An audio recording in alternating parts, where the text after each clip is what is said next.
कम समय में अयन का चेहरा सूज गया, खून से लथपथ हो गया। उसके मुंह से खून की धार बह रही थी और आंखों में आत्मविश्वास की जगह अब डर नजर आ रहा था। दूर खड़े इवेश की आंखें भयानक हो गईं और उसने इशारा किया।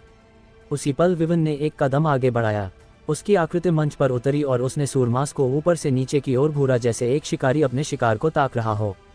आर्यन की नज़रें गहरी हो गईं। उसने चिल्लाकर कहा, क्या वो मंच के मुकाबले में दखल दे सकता है? तीनों एल्डरों ने ठंडे लहजे में हंसा। हमें कुछ दिखा नहीं, लेकिन इससे पहले कि कोई और कुछ कह पाता आर्यन ने समय बर्बाद नहीं किया। उसके दाहिने हाथ की एक हल्की हलचल के साथ एक काला दंड उसके हाथ में प्रकट हुआ। काल ऊर्जा की एक लहर उसके दंड से फट पड़ी और उसने तीनों एल्डरों की ओर जोर से हमला किया। धम! तीनों एल्डर उलट गए जैसे पत्ते हवा में उड़ जाएं। आर्यन के तूफानी पैर हिले और उसने हवा में खड़े विवन की ओर एक जोरदार लात मारी। HMPH, तू मौत को बुला रहा है। इवेश की आवाज़ एक गर्जन की तरह गूंजी। उसकी आकृति बिजली की तरह हिली और एक भारी दबाव मंच पर नीचे उतरा। धम! आर्यन का शरीर उड़कर दूर जा गिरा मंच के किनारे पर। दूसरी ओर विवन की हथेली सूरमास के सिर की ओर नीचे उतरी, जैसे एक विशाल पंजा जो उसे कुचल देना चाहता हो। सूरमास ने अपने मुंह से जवाबी हमला करने की कोशिश की, लेकिन वो आधा कदम धीमा था। विवन का हमला पहले उतरा। कड़क! सूरमास का शरीर उलट गया और वो मंच से उड़कर जमीन पर जा गिरा। उसका सिर फटने की कगार पर था। उसके कानों में गरज की तरह गूंज रही थी। दुनिया उसके चारों ओर घूम रही थी और उसका शरीर डगमगा रहा था, जैसे वह अब और टिक नहीं सकता। एक पल में सब कुछ बदल गया। आर्यन और सूरमास एक बार फिर हार गए। आर्यन मंच के बाहर उतरा, उसका चेहरा अटल था। सूरमास मंच से नीचे गिरा, उसका शरीर खून और घावों से लथपथ था। इवेश धीरे धीरे मंच पर उतरा और ठंडे लहजे में हंसते हुए बोला, मुझसे लड़ना चाहता है? तू अभी बहुत कच्चा है। द्रविड भी मंच पर पहुंच गया। चारों इवेश, विवन, अयन और द्रविड ने आर्यन और सूरमास के खिलाफ मोर्चा खोल दिया। इवेश की आंखों में एक क्रूर चमक थी। उसने ठंडे लहजे में कहा, मारो। जिस पल इवेश और उसके साथी आर्यन और सूरमास को मारने आगे बढ़े, तभी एक तेज अधिकार भरी आवाज ने सन्नाटे को चीर दिया। रुको! अमोघेश धीरे धीरे अंधेरे से बाहर निकला। उसकी आकृति मंच की ओर बढ़ रही थी। उसका चेहरा गंभीर था, लेकिन उसकी आंखों में एक गहरी अनिश्चित चमक थी। आर्यन ने उसे देखा और उसका दिल हल्का सा डूब गया। वो फिर से हार गया था, पर उसे उम्मीद नहीं थी कि कोई एल्डर बाहर आकर उन्हें रोकेगा। इवेश ने अमोघेश की ओर देखा और तुरंत अपनी क्रूर आभा वापस खींच ली। अमोघ चाचा! उसकी आवाज में सम्मान था। मास्टर! विवन, द्रविड और खून से लथपथ अयन ने एक साथ सिर झुकाकर कहा। अमोघेश मंच के करीब पहुंचा। आर्यन को ध्यान से देखा, जैसे वो उसकी आत्मा को पढ़ने की कोशिश कर रहा हो। फिर उसने हल्के स्वर में कहा, आज इस मामले को यहीं छोड़ दो। वो अभी भी आर्यन की असली पहचान नहीं जानता था। वो ये भी नहीं समझ पाया था कि आर्यन का असली मकसद क्या है। लेकिन एक बात वो निश्चित रूप से जानता था कि अगर ये लड़ाई जारी रही तो आर्यन और सूरमास की मृत्यु निश्चित थी, और वो ऐसा नहीं होने देना चाहता था। नहीं! इवेश ने तुरंत जवाब दिया, चाचा, इस इंसान को जिंदा नहीं छोड़ सकते। इवेश के दिमाग में स्वर्गीय नियति पिल और लायबा का आर्यन के प्रति व्यवहार बार बार घूम रहा था। वो किसी भी कीमत पर आर्यन को धवलकुल में नहीं रहने देना चाहता था। उसका गर्व, उसकी हैसियत, सब कुछ दांव पर था। उसी पल आर्यन की ठंडी हंसी हवा में गूंजी। ये तो बस शुरुआत है। तुम हार कैसे मान सकते हो? अमोघेश की भौहें सिकुड़ गईं। उसने गर्जन भरी आवाज में चिल्लाया, अगर मैं कहता हूं कि इसे छोड़ दो तो छोड़ दो। कोई भी लड़ाई जारी नहीं रख सकता। उसकी आवाज में एक ऐसी गरिमा थी कि पूरा बाहरी कुल हिल गया। मंच के चारों ओर का माहौल एक पल के लिए थम सा गया। अंधेरे में छिपे कुछ एल्डर आपस में फुसफुसा रहे थे। वो उन्हें क्यों रोक रहा है? उस लड़के का नाम आर्यन है, उसके पास कोई जन्मजात ब्लडलाइन नहीं है। और वो सूरमास, बस एक 3 सितारा ब्लडलाइन वाला बेकार योद्धा। अगर ऐसे लोग मर जाते हैं तो मरने दो, इससे धवलकुल को क्या फर्क पड़ता है? फिर अमोघेश उन्हें क्यों बचा रहा है? कहीं ऐसा तो नहीं कि वृषांत की उड़न तलवार उस लड़के के पास है? सही कहा तुमने, ये संभव है। संभव क्या? बिल्कुल है। अमोघेश कौन है? वह वृषांत की उड़न तलवार की आभा भांप सकता है। उसने जानबूझकर यह बात छिपाई कि वह तलवार आर्यन के पास है। अगर ऐसा है तो उस लड़के को जिंदा नहीं छोड़ सकते। दूसरी ओर विवन, द्रविड और पिटा हुआ अयन अपने सिर झुकाए खड़े थे। एक शब्द बोलने की हिम्मत नहीं कर रहे थे। लेकिन इवेश अलग था। उसने ठंडे स्वर में कहा, चाचा, ये दोनों धवलकुल में शामिल होने के लायक नहीं हैं। अमोघेश का चेहरा गुस्से से तमतमा गया। इवेश, इन दोनों ने परीक्षा पास की है, वो शामिल होने के लायक क्यों नहीं हैं? इस बारे में मुझसे और उलझो मत, मैं कहता हूँ। लेकिन इससे पहले कि वो अपनी बात पूरी करता, इवेश ने बीच में टोक दिया, वो दोनों गुलाम हैं। उसके शब्द हवा में एक धमाके की तरह फटे। अमोघेश का चेहरा एक पल के लिए गहरा पड़ गया। गुलाम? उसकी आवाज में अविश्वास था। गुलाम? भीड़ में से कई आवाजें गूंजीं। गुलामों को कुल में शामिल होने की कोई योग्यता नहीं होती। अगर वे गुलाम हैं तो उनकी योग्यता तुरंत रद्द कर दी जाएगी। उन्हें धवलकुल से बाहर निकाल देना चाहिए। आसपास तीव्र चर्चाएं शुरू हो गईं। बाहरी शिष्यों की भीड़ में हंगामा मच गया। कई अंदरूनी कुल के शिष्यों ने भी चिल्लाकर कहा, सही कहा, हम इन गुलामों को अपने कुल में शामिल नहीं होने दे सकते। उनकी हैसियत बहुत नीच है, अगर हम उन्हें शामिल होने देंगे तो धवलकुल की प्रतिष्ठा धूल में मिल जाएगी। हाँ हाँ, बिल्कुल सही कहा, सब ने समर्थन किया। इवेश ने गर्व भरी हंसी छोड़ी और आर्यन को घूरा। कुत्ते, मुझे अपने सीने पर गुलाम का निशान दिखा। आर्यन ने सूरमास को कुछ हील पिल दी, जिन्हें निगलते ही सूरमास की चोटें थोड़ी स्थिर हो गईं। उसका चेहरा अब भी खून से लथपथ था, पर उसकी आंखों में एक जिद्दी चमक थी। आर्यन ने ठंडे लहजे में हंसा, हाँ मैं गुलाम हूँ, तो क्या? उसने बिना किसी झिझक के अपनी पहचान स्वीकार कर ली। आर्यन को किसी भी रुतबे या रसूख की परवाह नहीं थी। गुलाम हो या भिखारी, उसे क्या फर्क पड़ता था। सुना तुमने? उसने स्वीकार किया कि वो गुलाम है। भीड़ में से एक आवाज चिल्लाई, वो सचमुच गुलाम है, हम उन्हें कुल में शामिल नहीं होने दे सकते। गुलाम का कुल में शामिल होना असंभव है।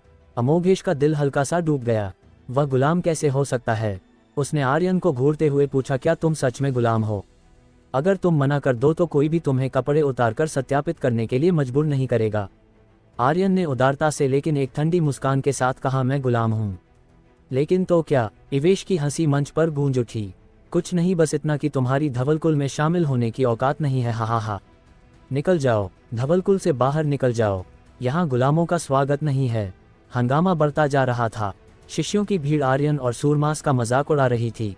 गुलाम की पहचान का अपमान होना तय था। उसी पल एक तेज गुस्से भरी आवाज भीड़ को चीरती हुई गूंजी। लायबा जल्दी से सामने आए और आर्यन के पास पहुंची।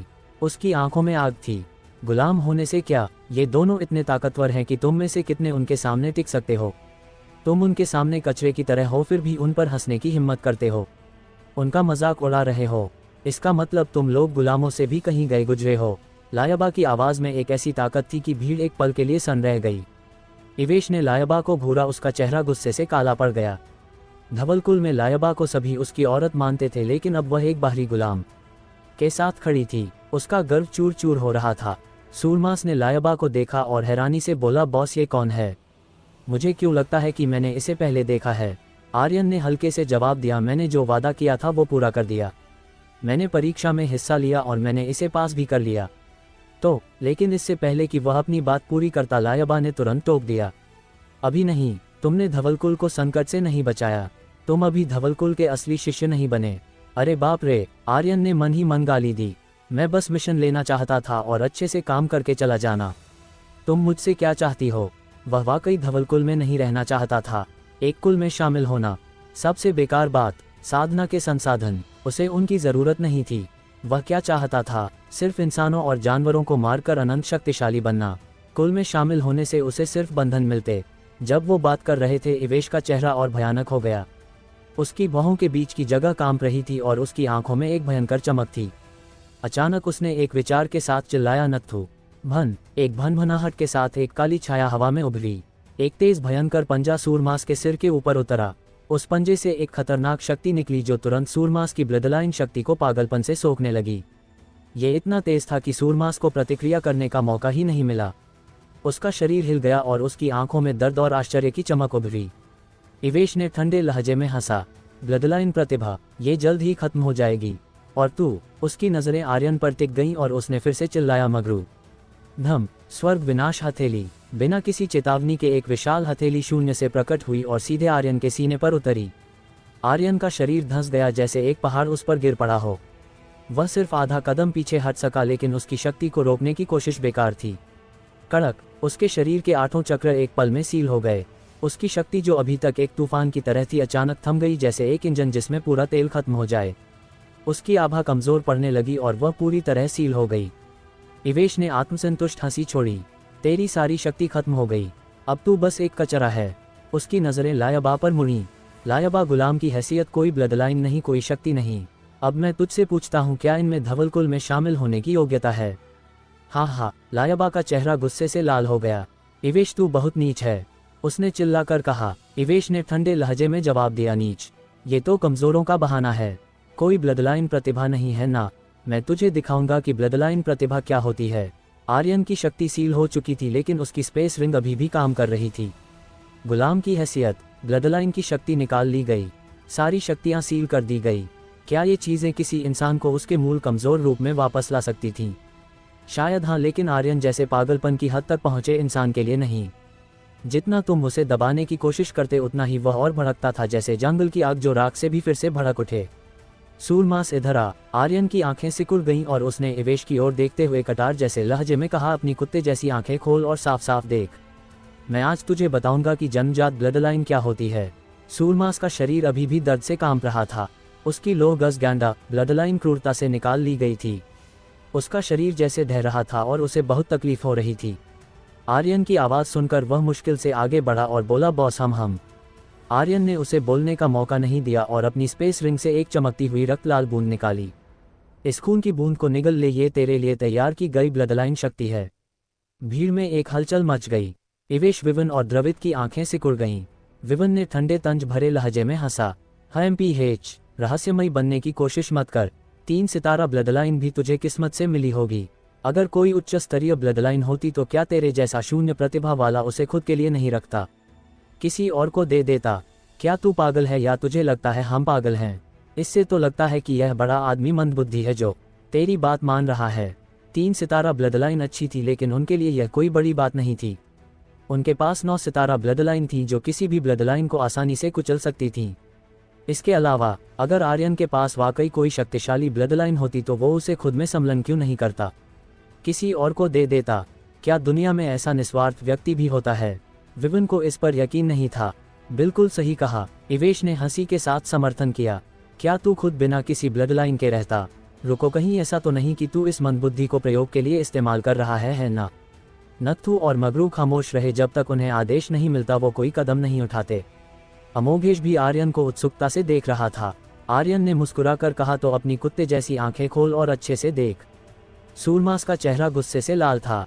इस दुनिया में उसकी मां के अलावा बस आर्यन ही था जिसने उसका साथ दिया था, उसे इंसान समझा था। चाहे ये ब्लडलाइन बेकार हो या नहीं, अगर आर्यन उसे प्रयोग का चूहा भी बनने को कहता तो वो बिना पलक झपकाए मान लेता। उसकी जान आर्यन की थी। उसने उस रक्त लाल बूंद को एक घूंट में निगल लिया। धम! तुरंत सूरमास के शरीर से एक राक्षसी बैल के कदमों की गूंज निकली, जैसे कोई प्राचीन दानव जाग उठा हो। उसके शरीर से एक जलती हुई सुनहरी रोशनी फट पड़ी जो दिन में सूर्य की रोशनी को भी फीका कर रही थी। विस्मयादिबोधक चिन्ह, भन भन, एक के बाद एक भन-भनाहट की आवाजें गूंजीं। सूरमास की नाक से भाप निकल रही थी। उसकी आंखें एक क्रुद्ध बैल की तरह चमक रही थीं। उसके शरीर की टूटी हड्डियां चटक रही थीं, लेकिन ये चटकन मृत्यु की नहीं बल्कि पुनर्जनन की थी। हर चटकन के साथ उसका शरीर जैसे नया बन रहा था। उसकी मांसपेशियां और मजबूत हो रही थीं। हा हा हा, विवन ने तंज कसते हुए हंसा। ये तो सच में एक प्रयोग का चूहा है। गुलाम तो पैदा ही खेलने के लिए होते हैं। द्रवित ने मजाक उड़ाया। इस बड़े गुलाम के पास दिमाग ही नहीं है। वह इस वक्त भी इस पर यकीन करता है। गुलाम पैदा ही नीच चीजों के लिए होते हैं। यह मूर्ख आदमी धोखे में मरने वाला है। अयन ने भी हंसी उड़ाई। सूरमास के शरीर से निकल रही चटकन की आवाज़ों को सुनकर सबको लगा कि यह उसकी मौत का संकेत था। लायबा का चेहरा चिंता से भर गया। वो आर्यन धीरे धीरे कुछ कदम पीछे हटा और बोला, तू थोड़ा पीछे हट जा, चिंता मत कर। मुंह तारानकन। अचानक सूरमास के शरीर से एक भयानक दहाड़ निकली। उसकी शक्ति एक ज्वालामुखी की तरह फट पड़ी और मंच पर एक सुनहरी आभा छा गई। उसकी ताकत धीरे धीरे बढ़ रही थी और हर पल के साथ उसकी शक्तियां नई ऊंचाइयों को छू रही थी। धम! कंतारा का 4था लेवल। धम! कंतारा का 5वां लेवल। धम! कंतारा का 6ठा लेवल। धम! कंतारा का 9वां लेवल। खुल जा! सूरमास ने एक भारी गर्जन भरी चीख निकाली। उसकी आभा एकाएक बदल गई और वह कंतारा के 9वें लेवल तक पहुंच गया। उसके शरीर से निकल रही शक्ति ने मंच को हिला दिया और उसकी आभा ने सब कुछ बयान कर दिया। महज आधे मिनट में सूरमास कंतारा के 3रे लेवल से 9वें लेवल तक पहुंच गया था। ये कैसी गति थी! यह एक चमत्कार था, एक ऐसी शक्ति जो धवलकुल के इतिहास में पहले कभी नहीं देखी गई थी। भीड़ सन रह गई। अब कोई भी उस ब्लडलाइन को कचरा कहकर मजाक उड़ाने की हिम्मत नहीं कर रहा था जिसे आर्यन ने सूरमास को दिया था। कोई भी सूरमास को अब प्रयोग चूहा कहकर तंज नहीं कस रहा था। 6 लेवलों की लगातार उन्नति उनके सामने थी। भले ही वे यकीन ना करना चाहें, उन्हें यकीन करना पड़ा। ये सब उस महिषासुर ब्लडलाइन की वजह से था जो आर्यन ने सूरमास को दी थी। ये कैसी ब्लडलाइन शक्ति है! सब कुछ समझ से बाहर था। सब हक्के बक्के थे। इवेश का चेहरा भयानक हो गया। वो अच्छी तरह जानता था कि इस ब्लडलाइन का स्तर बहुत बहुत ज्यादा ऊंचा था, शायद धवलकुल के किसी भी योद्धा की ब्लडलाइन से कहीं ज्यादा। अमोघेश का दिल भी कांप उठा। इस तरह की ब्लडलाइन शायद पूरे धवलकुल में कोई भी इसका मुकाबला नहीं कर सकता। उसने इतनी शक्तिशाली ब्लडलाइन को भी खुद के लिए नहीं रखा, अपने नौकर को दे दिया। क्या उसके शरीर में इससे भी ज्यादा शक्तिशाली ब्लडलाइन बह रही है? मगर काले पत्थर का परीक्षण गलत नहीं हो सकता, कोई प्रतिभा ब्लडलाइन नहीं है ना? आर्यन ने इवेश को घूरते हुए तिरस्कार भरे लहजे में हंसा। सूरमास इन मूर्खों को दिखा कि असली ब्लडलाइन क्या होती है। सूरमास का पूरा शरीर शक्ति से लबरेज था। ये शक्ति उसकी पुरानी लोगजगैंडा ब्लडलाइन से कई गुना ज्यादा थी। उसे ऐसा लग रहा था जैसे वह अजेय हो गया हो, जैसे वह पहाड़ों को भी चूर चूर कर सकता हो। वह धीरे धीरे काले पत्थर के पास गया और अपनी उंगली से एक बूंद खून टपकाए। टप, खून काले पत्थर की सतह पर गिरा और धीरे धीरे उसमें समा गया। 2 सेकंड बाद एक तेज चकाचौंध रोशनी काले पत्थर से फट पड़ी। ये रोशनी आसमान की ओर उछली, पूरे धवलकुल को हिलाकर रख दिया। ये आभा उस शक्ति से भी ज्यादा मजबूत थी जो कुछ देर पहले ब्लडलाइन परीक्षण के समय दिखी थी। यह आभा उन्मादी थी, दबंग थी, जैसे कोई प्राचीन जीव जाग उठा हो। एक और देव स्तर की ब्लडलाइन। हे स्वर्ग, देव स्तर की ब्लडलाइन! ये वाकई देव स्तर की ब्लडलाइन है। ये उस ब्लडलाइन से भी ज्यादा मजबूत है जो उस फिजा नाम की लड़की के समय देखी गई थी। उसने वाकई एक देव स्तर की ब्लडलाइन अपने नौकर को दे दी। क्या इसके दिमाग में कुछ गड़बड़ है? मैं तो पागल होने वाला हूँ। उसी पल अंदरूनी कुल के एल्डर अपनी उड़न तलवारों पर तेजी से बाहर निकले। कुलपति शहरयार भी मैदान की ओर बढ़ा, उसकी आंखों में आश्चर्य और जिज्ञासा थी। देव स्तर की ब्लडलाइन का प्रकट होना धवलकुल के लिए एक अभूतपूर्व घटना थी। मगर किसी को नहीं पता था कि सूरमास ने जिस महिषासुर ब्लडलाइन के साथ सम्मिलन किया था वो कोई साधारण देव स्तर की ब्लडलाइन नहीं थी। यह एक उन्नत देव स्तर की ब्लडलाइन थी जो अपने आप में एक बेजोड़ अस्तित्व थी। और सबसे जरूरी, लोगजगैंडा ब्लडलाइन की नींव के साथ सूरमास ने महिषासुर ब्लडलाइन के साथ पूर्ण सम्मिलन कर लिया था। शायद ही कोई उसके जैसा उस ब्लडलाइन की शक्ति को निकाल सके। उसकी शक्ति विस्फोटक रूप से बाहर निकली, जैसे कोई प्राचीन राक्षस मंच पर अवतरित हो गया हो। आर्यन ने मुस्कुराकर कहा, अब पता चला कि ब्लडलाइन क्या होती है कचरे। सूरमास की ब्लडलाइन की सुनहरी रोशनी इतनी चकाचौंध थी कि इवेश, विवन और द्रवित की आंखें उससे बच नहीं पाईं। उनकी 9 सितारा ब्लडलाइन जो कभी उन्हें सबसे अलग बनाती थी, अब सूरमास की ब्लडलाइन के सामने कचरे की तरह लग रही थी। यह इवेश के चेहरे पर एक भयंकर जलता हुआ थप्पड़ था। उसकी नजरें गहरी हो गईं, उसका चेहरा गुस्से और अपमान से काला पड़ गया। उसने ठंडे लहजे में कहा, तो क्या अगर तेरे पास शक्तिशाली ब्लडलाइन है, इसे भी छीना जा सकता है? नत्थु, उसने चिल्लाकर बुलाया। भन, वह खतरनाक बूढ़ा फिर से हिला। उसकी काली छाया मंच पर उभरी और उसका पंजा सूरमास की ओर बढ़ा। नत्थु का चेहरा क्रूर उत्साह से भरा हुआ था, जैसे वो इस देव स्तर की ब्लडलाइन को निगलने के लिए बेताब हो। हा। उसकी आत्मसंतुष्ट घातक हंसी हवा में गूंजी। देव स्तर ब्लडलाइन, अब यह मेरी होगी। लेकिन इस बार सूरमास तैयार था। जिस पल उसका पंजा सूरमास के सिर को छूने वाला था, सूरमास की आंखें गहरी हो गईं। उसने एक गहरी राक्षसी दहाड़ निकाली, तो देखते हैं कि तेरा हाथ कितना सख्त है। उसके सिर के ऊपर से एक सुनहरी शक्ति फट पड़ी। छाया में सूरमास के सिर से 2 भयंकर सींग उभरे, जैसे महिषासुर स्वयं प्रकट हो गया हो। उसने अपने सिर को जोर से आगे की ओर धकेला। कड़क, दोनों शक्तियां हवा में टकराईं। हड्डियों के टूटने की एक के बाद एक आवाजें गूंजी और नत्थु का पंजा हवा में ही रुक गया। सूरमास का शरीर एक पल के लिए लड़खड़ाया, मगर उसने तुरंत अपनी कमर मोड़ी और एक जोरदार वार नत्थु की कमर पर किया। धम, नत्थु का शरीर उड़कर एक दीवार में जा धंसा जो मैदान के किनारे बनी थी। दीवार में दरारें पड़ गईं और नत्थु का आधा शरीर धूल और मलबे में दब गया। वह प्रतिक्रिया करने का मौका भी नहीं पा सका था कि सूरमास ने फिर से हमला किया। धम धम, सूरमास ने बार बार हमले किए, हर हमले के साथ उसकी शक्ति और उग्र हो रही थी। नत्थु का शरीर एक बार फिर उड़ गया और एक बड़े पेड़ से टकराया। अंत में जब नत्थु का आधा शरीर चूर चूर हो गया, तभी सूरमास रुका। उसने एक क्रूर ठंडी हंसी छोड़ी। तेरी दादी की, तू मेरे सामने इतना अकड़ क्यों दिखा रहा है? अगर मैं अपनी ताकत ना दिखाऊं तो क्या तुझे लगता है मैं बीमार बिल्ली हूं? वह धीरे धीरे आर्यन की ओर बढ़ा। उसका पूरा शरीर खून से सना हुआ था। उसकी आंखें एक राक्षस की तरह चमक रही थीं और उसकी आभा ने पूरे मैदान को अपनी गिरफ्त में ले लिया था। भीड़ सन थी। सब लोग सूरमास को ऐसे घूर रहे थे जैसे वह कोई प्राचीन दानव हो। क्या उसे अभी भी इंसान कहा जा सकता था? कंतारा के 9वें लेवल का योद्धा एक नीलतारा के शिखर योद्धा को मार सकता था। यह एक पूरा बड़ा स्तर था। ये कैसे संभव था? आर्यन ने चुपके से जीभ चटकाई और मन में सोचा, अगर मैं उसकी जगह होता तो शायद मैं भी ऐसा नहीं कर पाता। क्या यही महिषासुर ब्लडलाइन की शक्ति है?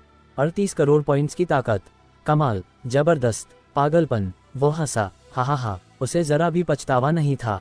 ब्लडलाइन उन लोगों के लिए बनाई जाती है जो उनकी शक्ति को पूरी तरह उजागर कर सकें। भले ही वह स्वयं महिषासुर ब्लडलाइन के साथ सम्मिलन करता, वह सूरमास जैसी ताकत नहीं निकाल पाता। केवल सूरमास ही इसे निकाल सकता था। सूरमास आर्यन के पास लौटा और उसके पीछे खड़ा हो गया। उसने आर्यन के ठंडे तंज भरे लहजे की नकल की और जोर से चिल्लाया, कमीने और कौन? मेरे बॉस के खिलाफ जाने की हिम्मत किस में है? सब एक साथ आओ। गुलाम होने में क्या बुराई है? तुम्हारी पहचान कितनी शानदार है। अगर यकीन नहीं तो बाहर निकलो, मैं तुम सबको मार डालूंगा। उसकी आभा दबंग और अजेय थी। पूरा बाहरी कुल उसकी खतरनाक शक्ति से दब गया। इवेश का चेहरा अपमान और गुस्से से उबल रहा था।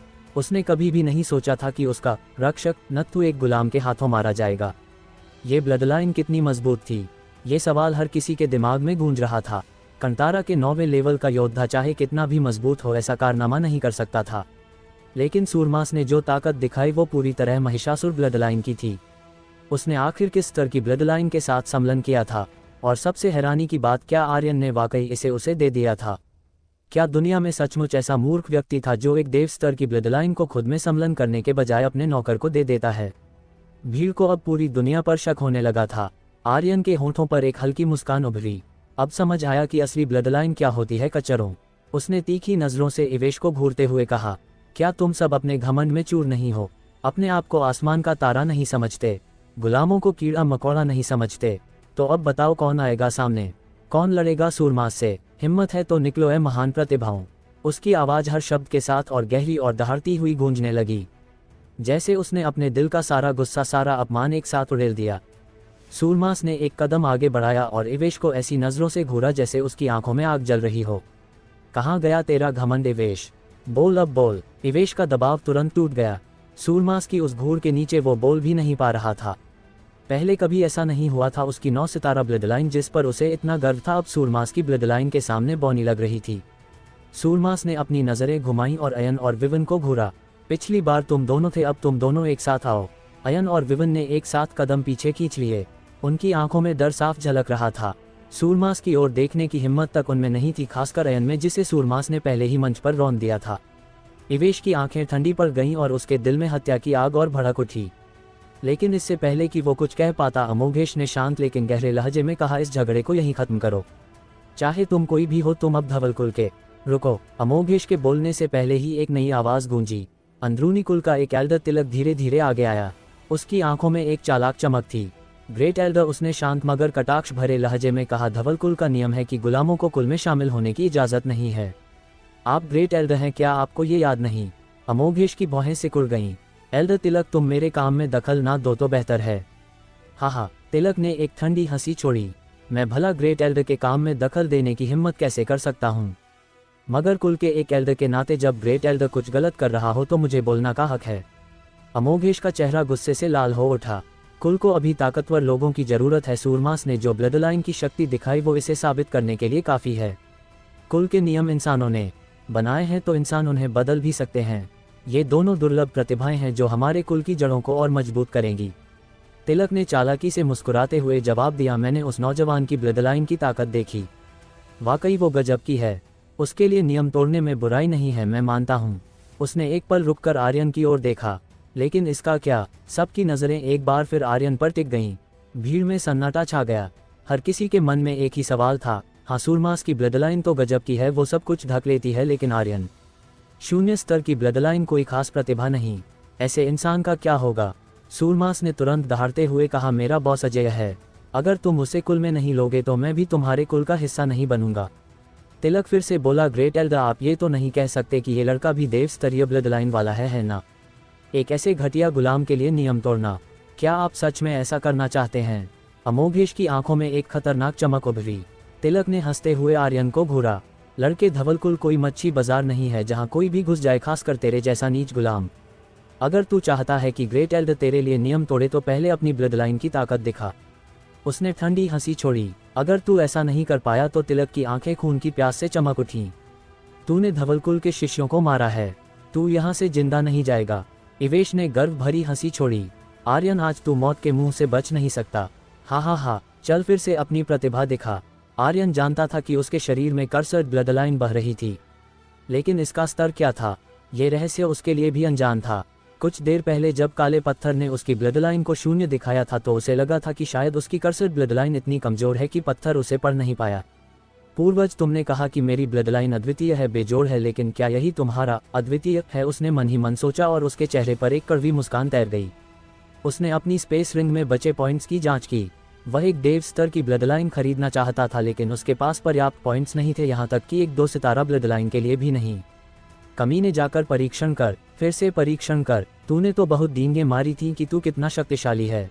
तेरे नौकर के पास देव स्तर ब्लड लाइन है, तेरे पास तो उससे भी ज्यादा शक्तिशाली ब्लड लाइन होनी चाहिए। जाकर परीक्षण कर। भीड़ का शोर आसमान छूने लगा।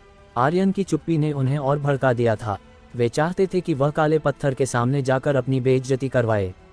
परीक्षण का नतीजा तो पहले ही साफ था, आर्यन की ब्लड लाइन शून्य थी, यानी उसके पास कोई खास प्रतिभा नहीं थी। तिलक ये बात अच्छे से जानता था और यही वजह थी कि उसने आर्यन को निशाना बनाया। सूरमास को उसने अपनी सबसे शक्तिशाली ब्लड लाइन दे दी थी, तो आर्यन के पास दूसरी देव स्तरीय ब्लड लाइन हो ही नहीं सकती थी। अगर उसके पास देव स्तर ब्लड लाइन नहीं है तो वो आज धवलकुल से जिंदा बाहर नहीं निकल पाएगा, तिलक ने मन ही मन सोचा। उसकी आंखों में एक चालाक चमक थी। वह अमोघेश की हरकतों को परखना चाहता था और यह मौका उसे आर्यन के जरिए मिल रहा था। तिलक ने गर्व से मुस्कुराया। कुत्ते, जल्दी कर, वक्त बर्बाद करने से क्या फायदा। अगर तेरे पास कोई ब्लड लाइन नहीं है तो तू आज यहाँ मरेगा। लायबा का खून खौल उठा। उसने गुस्से में आर्यन का हाथ पकड़ लिया और चिल्लाए, तुम सब जानते हो कि उसकी ब्लड लाइन शून्य है, फिर भी उसे वापस परीक्षण देने को कह रहे हो। तुम बस उसकी बेइज्जती करना चाहते हो। यह क्या तमाशा है। विवन ने ठंडे लहजे में हंसते हुए कहा, बिल्कुल, हम उसकी बेइज्जती ही करना चाहते हैं। एक नीच गुलाम धवलकुल में आकर अकड़ दिखाए, ये हमें मंजूर नहीं। क्या उसे लगता है कि कुछ शिष्यों को हराकर वो अजय हो गया। इवेश ने भी क्रूर हंसी छोड़ी। लायबा, गुलामों की धवलकुल में कोई जगह नहीं। एल्डर तिलक ने इसे एक मौका दिया है, लेकिन इसे अपनी ताकत साबित करनी होगी। तू इससे दूर रह, गुलामों के साथ ज्यादा घुलना मिलना अच्छा नहीं। लायबा ने इवेश को ऐसी नजरों से घूरा जैसे उसकी आंखों से आग बरस रही हो। मुझे कोई फर्क नहीं पड़ता। मैंने उसे यहाँ बुलाया था और कोई उसे भगाने की हिम्मत नहीं कर सकता। ओहो, तिलक ने कटाक्ष भरे लहजे में हंसा। ग्रेट एल्डर, आपकी बेटी तो वाकई बहुत समझदार है। क्या आपको उसे थोड़ा सबक नहीं सिखाना चाहिए। अगर आप नहीं सिखाना चाहते तो मैं खुशी खुशी ये जिम्मा ले सकता हूँ। अमोघेश की आंखें सुलग उठीं। उसने लायबा को घूरते हुए कहा, लायबा पीछे हट। लेकिन लायबा ने आर्यन का हाथ और कस लिया। पिताजी, ये लोग साफ साफ उसे निशाना बना रहे हैं। क्या अब तक का उसका शानदार प्रदर्शन उसकी ताकत का सबूत नहीं है। इवेश, तेरे सारे चुने शिष्य उससे हार गए। क्या ये सबसे बड़ा सबूत नहीं है। 1 महीने पहले वो कंतारा के पहले लेवल पर था और आज वो नीलतारा स्तर पर है। इतने कम समय में एक स्तर पार करना, क्या इतना सबूत काफी नहीं है और तुम उसे फिर से साबित करने को कह रहे हो। कहीं तुम्हारा दिमाग तो नहीं खराब हो गया। लायबा ने अपने पिता की ओर मुड़कर कहा, पिताजी, वो वाकई ताकतवर है, उसकी संभावनाएं असीमित हैं और वो हमारे धवलकुल को संकट से बचा सकता है, कृपया उसका साथ दें। भीड़ में सन्नाटा छा गया। लायबा के शब्दों ने सबको चौंका दिया था। 1 महीने में एक पूरा स्तर पार करना, ये तो कोई साधारण बात नहीं थी। शीर्ष योद्धा भी ऐसी गति नहीं दिखा सकते थे। ये क्या था, कोई चमत्कार। लेकिन कोई भी लायबा की बातों पर यकीन करने को तैयार नहीं था। मिस लायबा, तुम्हारी बातें तो बस कहानियां लगती हैं। 1 महीने में एक पूरा स्तर पार करना, बिना ब्लड लाइन प्रतिभा के। क्या तुम्हें लगता है हम बेवकूफ़ हैं। ऐसा कोई इंसान है ही नहीं। क्या तुम हमें मूर्ख समझती हो। अयन ने कहा। इवेश और उसके साथी साफ साफ जानते थे कि लायबा सच बोल रही थी, लेकिन वे इसे कभी नहीं मानते। उनकी हंसी ने मैदान में एक तिरस्कार भरी लहर उठा दी। लायबा, क्या तू कुछ ज्यादा ही लंबी लंबी नहीं हाँक रही। तू वाकई एक गुलाम की रक्षा कर रही है। इस गुलाम के साथ तेरा क्या रिश्ता है। कहीं तू उसके साथ कोई चक्कर तो नहीं चला रही। जितना वे बोलते गए उनके शब्द उतने ही भद्दे और नीच होते गए। लायबा का चेहरा गुस्से से लाल हो गया। उसने अपने पैर जमीन पर पटके उसकी आंखों में आंसू झलक आए। बस करो। अमोघेश की भारी आवाज ने पूरे मैदान को दबा दिया। उसकी गर्जन ने सारी हंसी और ताने एक पल में शांत कर दिए। वो आर्यन की ओर मुड़ा और गंभीर स्वर में बोला, जा और अपनी ब्लड लाइन का फिर से परीक्षण कर। अगर ये फिर से शून्य निकली तो तू धवलकुल छोड़ सकता है। मैं तुझे वचन देता हूँ, कोई तुझे रोकेगा नहीं और कोई तुझे छूने की हिम्मत नहीं करेगा। उसकी आवाज में एक ऐसी गरिमा थी कि भीड़ एक पल के लिए सन रह गई। लेकिन तिलक ने मन ही मन एक बर्फीली हंसी छोड़ी। उसे जाने देना। अमोघेश, तू सपने देख रहा है। क्या ये वाकई जा पाएगा। लायबा ने चीख कर कहा, पिताजी, उसका पहले ही परीक्षण हो चुका है। तो फिर से क्यों। और हम उसे धवलकुल छोड़ने नहीं दे सकते।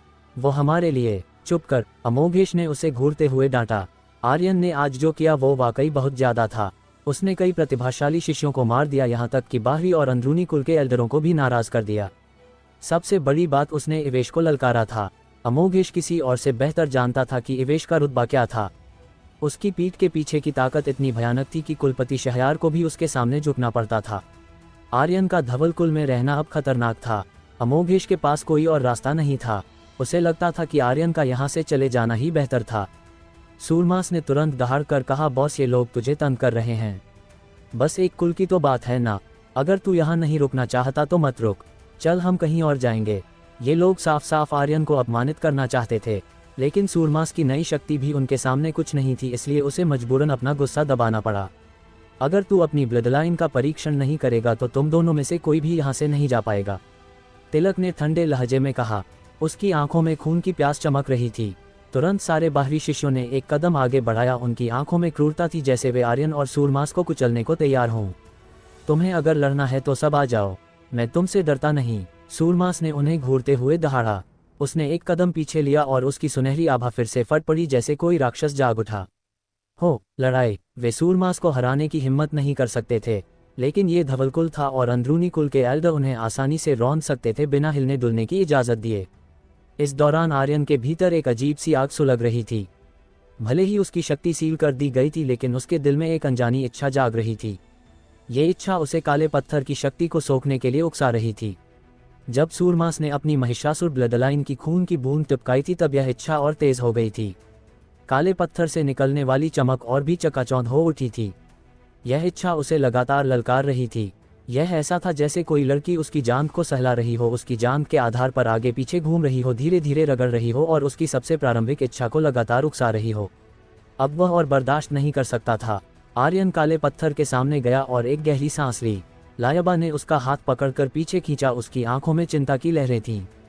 रुक जा आर्यन, ये परीक्षण मत दो। ये बस तुझे अपमानित करना चाहते हैं, तेरा मजाक उड़ाना चाहते हैं। और कितना वक्त बर्बाद करेगा कमीने। हिम्मत है तो जा काले पत्थर को अपनी औकात दिखा। 0 स्तर की ब्लडलाइन, अगर फिर से परीक्षण किया तो शायद एक सितारा ब्लडलाइन बन जाए। हा हा हा। भीड़ का शोर अब एक क्रूर हंसी में बदल चुका था। उनका तिरस्कार खुलकर सामने आ रहा था। इस पल में वे किसी रणभूमि के दर्शक नहीं बल्कि एक तमाशे के दर्शक थे, और आर्यन वह शिकार था जिसे वे रौंदना चाहते थे। जल्दी कर कुत्ते, और कितना समय बर्बाद करेगा। सूरमास ने एक राक्षसी दहाड़ भरी। कमीनो चिल्ला क्या रहे हो, हिम्मत है तो सामने आकर चिल्लाओ। उसने आर्यन की ओर देखा और गरजा, बॉस इन सब को ठीक करने का वक्त आ गया है, चल इनका हिसाब करते हैं। वह नहीं चाहता था कि आर्यन का फिर से मजाक बने। वह चाहता था कि अगर कोई मजाक का पात्र बने तो वह खुद बने। उसकी महिषासुर ब्लडलाइन की शक्ति उसके शरीर में उबाल मार रही थी और उसकी आंखें गुस्से से लाल थीं, जैसे कोई ज्वालामुखी फटने को तैयार हो। वह नहीं चाहता था कि आर्यन का फिर से मजाक उड़े। वह चाहता था कि उसकी जगह वह खुद मजाक का पात्र बने। इवेश ने गर्व भरी हंसी छोड़ी। इस नीच गुलाम के पास बस 0 स्तर की ब्लडलाइन है, जल्दी कर और फिर से सबको अपनी औकात दिखा। गुलाम तो गुलाम ही रहता है, केवल तमाशे और मजे के लिए। हा हा हा। तिलक ने भी एक ठंडी हंसी छोड़ी। उसकी नज़रें लगातार अमोघेश के चेहरे पर थीं, जैसे वो उसके भावों को पढ़ने की कोशिश कर रहा हो। उसका असली लक्ष्य आर्यन नहीं था। वह ये जानना चाहता था कि क्या अमोघेश वृषांत की उड़न तलवार के बारे में कुछ छिपा रहा है। क्या आर्यन के पास ही वह चीज़ थी जो वृषांत लाया था। जल्दी कर, पता भी है कैसे करना है। भीड़ की हंसी और तेज हो गई। आर्यन ने एक हल्की सांस छोड़ी। उसकी नज़रें काले पत्थर की चमकती आध्यात्मिक रोशनी पर टिकी थीं। उसने धीरे से अपने हाथ पत्थर पर रखे और मन ही मन पुकारा, आ जाओ। ये क्या कर रहा है? क्या ये पागल हो गया है? हमने तुझसे खून की बूंद टपकाने को कहा, ना कि अपने गंदे हाथों से पत्थर को सहलाने को। अब ये गुलाम आखिर क्या तमाशा कर रहा है? भीड़ में हैरानी और तिरस्कार भरी फुसफुसाहट उभरी। यहाँ तक कि अमोघेश भी समझ नहीं पा रहा था कि आर्यन क्या करने की कोशिश कर रहा है। ब्लडलाइन का परीक्षण करने के लिए खून की एक बूंद टपकानी थी, फिर वह अपने हाथों से क्या कर रहा था? जिस पल आर्यन ने अपने हाथ पत्थर पर रखे, समय जैसे थमसा गया। तारांकन धम तारांकन। अचानक आर्यन का शरीर एक खतरनाक शक्ति से खींच लिया गया। यह ऐसा था जैसे काला पत्थर उसकी आत्मा को निगल रहा हो। उसकी चेतना में एक तीव्र गड़गड़ाहट गूंजी, लेकिन ये उसके शरीर में अलग अलग ब्लडलाइन्स की धाराएं समा रही थीं। तारांकन धम धम धम तारांकन। उसके दिमाग में गरज की तरह आवाजें गूंज रही थीं। ये शक्ति, ये प्राचीन अथाह शक्ति उसके शरीर में उबाल मार रही थी। डिंग, बधाई हो आर्यन, कर्सड ब्लडलाइन ने लेवल अप किया है। वर्तमान स्तर लेवल 5। उसकी चेतना में एक सूखा तालाब था जिसमें केवल कुछ ही लाल बूंदें थी, लेकिन अब ये खून की बूंदों से लबालब भर रहा था। हर बूंद के साथ उसकी कर्सड ब्लडलाइन और मजबूत हो रही थी। डिंग, बधाई हो आर्यन, कर्सड ब्लडलाइन ने लेवल अप किया है। वर्तमान स्तर लेवल 6। धवलकुल की स्थापना हजारों वर्ष पहले हुई थी। ये लाखों मील के दायरे में पूर्ण अधिपति था। इस क्षेत्र के हर योद्धा ने कभी न कभी अपनी ब्लडलाइन का परीक्षण इस पत्थर पर किया था। चाहे कोई देव स्तर की ब्लडलाइन हो या कचरा ब्लडलाइन, इस पत्थर ने हर तरह की शक्ति को अवशोषित किया था। पिछले हजारों सालों में इस पत्थर ने अनगिनत ब्लडलाइन शक्तियों को अपने भीतर समेट लिया था। आम योद्धाओं के लिए यह पत्थर बस एक परीक्षण का साधन था, पर आर्यन की कर्सर ब्लडलाइन के लिए ये एक अनमोल खजाना था। ये पत्थर उसकी ब्लडलाइन के लिए सबसे शुद्ध खाना था, पोषण था, जैसे किसी प्राणी का पसंदीदा खाना जिससे उसे ताकत मिले। इस पल में आर्यन की कर्सर ब्लडलाइन पागलपन से शक्ति अवशोषित कर रही थी। ये शक्ति, यह प्राचीन अंधेरी शक्ति उसके शरीर में उबल रही थी और उसकी शक्तियों में बदल रही थी। डिंग डिंग डिंग, उसके दिमाग में सिस्टम की बीप लगातार बज रही थी, जैसे कोई घंटी बार बार गूंज रही हो, और उसकी चेतना में मौजूद तालाब अब खून से लबालब था। लहरें उफान पर थीं और शक्ति पागलपन से एकत्र हो रही थी। ये क्या तमाशा है? कई मिनट बीत गए। ये गुलाम आखिर क्या कर रहा है? क्या ये बस हमारा वक्त बर्बाद कर रहा है? द्रविड ने भौहें सिकुड़कर कहा, बड़े भाई, क्या ये लड़का हमें बेवकूफ़ बना रहा है या कोई और चाल चल रहा है? विवन ने भी तंज कसा, देखो, इसका शरीर कांप रहा है जैसे इसे सांप ने डस लिया हो। ये आखिर क्या खेल खेल रहा है? मैं जाकर देखूं। इवेश ने ठंडे लहजे में जवाब दिया, इसकी शक्तियां सील है, तू जो चाहे कर सकता है। और उस बड़े राक्षस का क्या? विवन ने सूरमास की ओर इशारा करते हुए पूछा। इवेश ने हल्के से हंसा, चिंता मत कर, अगर तू वहां गया और वो हिलने की हिम्मत करता है तो कोई ना कोई उसका हिसाब कर लेगा। विवन ने एक क्रूर मुस्कान बिखेरी। समझ गया। वो तेजी से परीक्षण मंच की ओर बढ़ा, आर्यन को घूरा और बोला, नीच गुलाम, तू आखिर क्या कर रहा है? जल्दी से अपने खून की बूंद टपका और अपनी ब्लडलाइन प्रतिभा का परीक्षण कर। सूरमास ने उसे घूरा और गर्जा फिर से बोलकर दिखा। विवन ने गुस्से से जवाब दिया, गुलाम कुत्ते, ये धवलकुल है, तेरा गुलाम कारागार नहीं। इतनी अकड़ दिखाने की हिम्मत करता है, मौत मांग रहा है। सूरमास के शरीर में महिषासुर ब्लडलाइन की शक्ति उबाल मारने लगी। देखते हैं कौन मौत मांग रहा है। लेकिन इससे पहले कि वो कुछ कर पाता, एक शक्तिशाली दबाव गरज की तरह नीचे गिरा। धम, सूरमास का शरीर उस दबाव से झुक गया। तिलक ने ठंडे लहजे में हंसा, तुझे ना तो आसमान की विशालता पता है, ना जमीन की गहराई। घुटने टेक। उसने अपनी भौहें सिकुड़ी और दबाव की शक्ति कई गुना बढ़ गई। तिलक एक अंदरूनी कुल का आयदा था जिसकी शक्ति अकल्पनीय थी। यहाँ तक कि सूरमास की महिषासुर ब्लडलाइन भी इस दबाव को झेल नहीं पाए। कड़क। सूरमास के घुटने मुड़ गए और वह जोर से जमीन पर घुटने टेक कर बैठ गया। उसकी पतलून से खून रिसने लगा और दर्द असहनीय था। उसने दहाड़ कर कहा, अगर हिम्मत है तो दबाव का इस्तेमाल मत कर, हिम्मत है तो मुझसे सीधे लड़। विवन ने गर्वीली हंसी छोड़ी। दर्द में तड़पते हुए सूरमास को देखकर उसने एक कदम आगे बढ़ाया और अपनी घुटने की हड्डी को बेरहमी से उसके जबड़े पर दे मारा। थप। सूरमास ने खून की उल्टी की, उसका शरीर उलट गया और वह जमीन पर गिर पड़ा। उसने पूरी ताकत से हिलने की कोशिश की, लेकिन तिलक का दबाव फिर से उस पर हावी हो गया। वह जोर से घुटने टेक कर बैठ गया। सूरमास ने पूरी ताकत से प्रतिरोध किया। उसकी मांसपेशियां फटने की कगार पर थीं और उसकी नसें उभर आई थीं, जैसे कोई भयानक कीड़ा उसकी त्वचा के नीचे रेंग रहा हो। तिलक का माथा पसीने से ढक गया। उसने जोर से कहा, चुपचाप घुटने टेक। सूरमास फिर से दब गया। विवन ने एक और लात मारी और गर्व से बोला, कुत्ते, और अकड़ दिखा। सूरमास का चेहरा गुस्से से लाल था, लेकिन वो हिल नहीं पा रहा था। उसकी आंखें चौड़ी हो गईं और वो बड़बड़ाया, बॉस। विवन ने तिरस्कार भरे लहजे में हंसा, ओ कुत्ता, मालिक को बुला रहा है। अगर तेरा बॉस भी आ जाए तो मैं उसे भी जमीन पर पटक दूंगा। उसकी शक्तियां सील हैं, मैं उसे चींटी की तरह कुचल सकता हूँ। क्या सच में ऐसा है? एक बर्फ सी ठंडी आवाज हवा में गूंजी, जैसे यमराज स्वयं वहां खड़ा हो। आर्यन विवन के ठीक पीछे था। उसकी आंखें एक राक्षस की तरह चमक रही थीं। विवन मुड़ा और ठंडे लहजे में बोला, तुझ जैसे शून्य स्तर की ब्लडलाइन वाले कचरे के लिए। उसका वाक्य पूरा होने से पहले ही आर्यन की भौहें सिकुड़ीं। उसने एक तेज बिजली सी गति के साथ विवन की गर्दन पकड़ी और उसे जोर से जमीन पर पटक दिया। धम। जमीन फट गई और एक गहरा गड्ढा बन गया। दरारें मकड़ी के जाल की तरह चारों ओर फैल गईं। विवन गड्ढे के बीच में मरे हुए कुत्ते की तरह पड़ा था। उसके मुंह से काला खून उगल रहा था। उसने आर्यन को घूरा। उसकी आंखों में डर और अविश्वास था। तू क्या तेरी शक्ति सील नहीं थी? उसका हमला इतना अप्रत्याशित था कि भीड़ भी पूरी तरह हैरान रह गई। आर्यन गड्ढे में एक कदम नीचे उतरा। उसने एक हाथ विवन के सीने पर रखा और ठंडे यमराज जैसे लहजे में हंसा, हाँ, मेरी शक्तियां सील है, लेकिन तुझ जैसे कचरे से निपटने के लिए क्या शक्ति की जरूरत है? उसकी हथेली से एक अदृश्य पतली लाल डोरी निकली जो एक सांप की तरह हवा में लहराए और विवन के शरीर में घुस गई। आर्यन ने अपने दिल में कहा, कर्स पिशाच तकनीक। ये लेवल 20 की कर्सर ब्लडलाइन द्वारा सक्रिय एक खास तकनीक थी, कर्स पिशाच तकनीक। केवल कुछ ही मिनटों में आर्यन की कर्सर ब्लडलाइन पागलपन की गति से 20 लेवल तक पहुंच गई थी। ये शक्ति रेशम की डोरी की तरह थी जो विवन के 8 चक्रों में घुसकर उसकी ब्लडलाइन शक्ति को सोख रही थी। आहा बचाओ! विवन की चीखें हवा में गूंजी, लेकिन महज 3 सेकंड में उसकी आवाज़ खामोश हो गई। उसके सिर के ऊपर का HP बार खाली हो गया। उसका शरीर एक सूखी लाश में बदल गया, जैसे कोई रक्तपिशाच उसका सारा खून पी गया हो। आर्यन धीरे धीरे गड्ढे से निकला। उसने एक गहरी सांस ली, जैसे कोई भूखा दैत्य ताज़ा शिकार का मजा लेकर उठा हो। उसने विवन की लाश को देखा तक नहीं और ठंडे लहजे में कहा, टूट जा। धम धम धम। उसने अभी अभी अवशोषित की गई सारी शक्तियों को एक बार में उड़ेल दिया। यह विवन की शक्ति थी जो अब आर्यन की कर्सर ब्लडलाइन का हिस्सा बन चुकी थी। स्वर्ग निरपेक्ष हथेली की सीलिंग शक्ति पल में चूर चूर हो गई और उसके शक्ति चक्रों को जकड़ने वाली अदृश्य जंजीरें हवा में गायब हो गईं। तो व्यूवर्स, आपको को क्या लगता है क्या होगा इस नॉवल में आगे?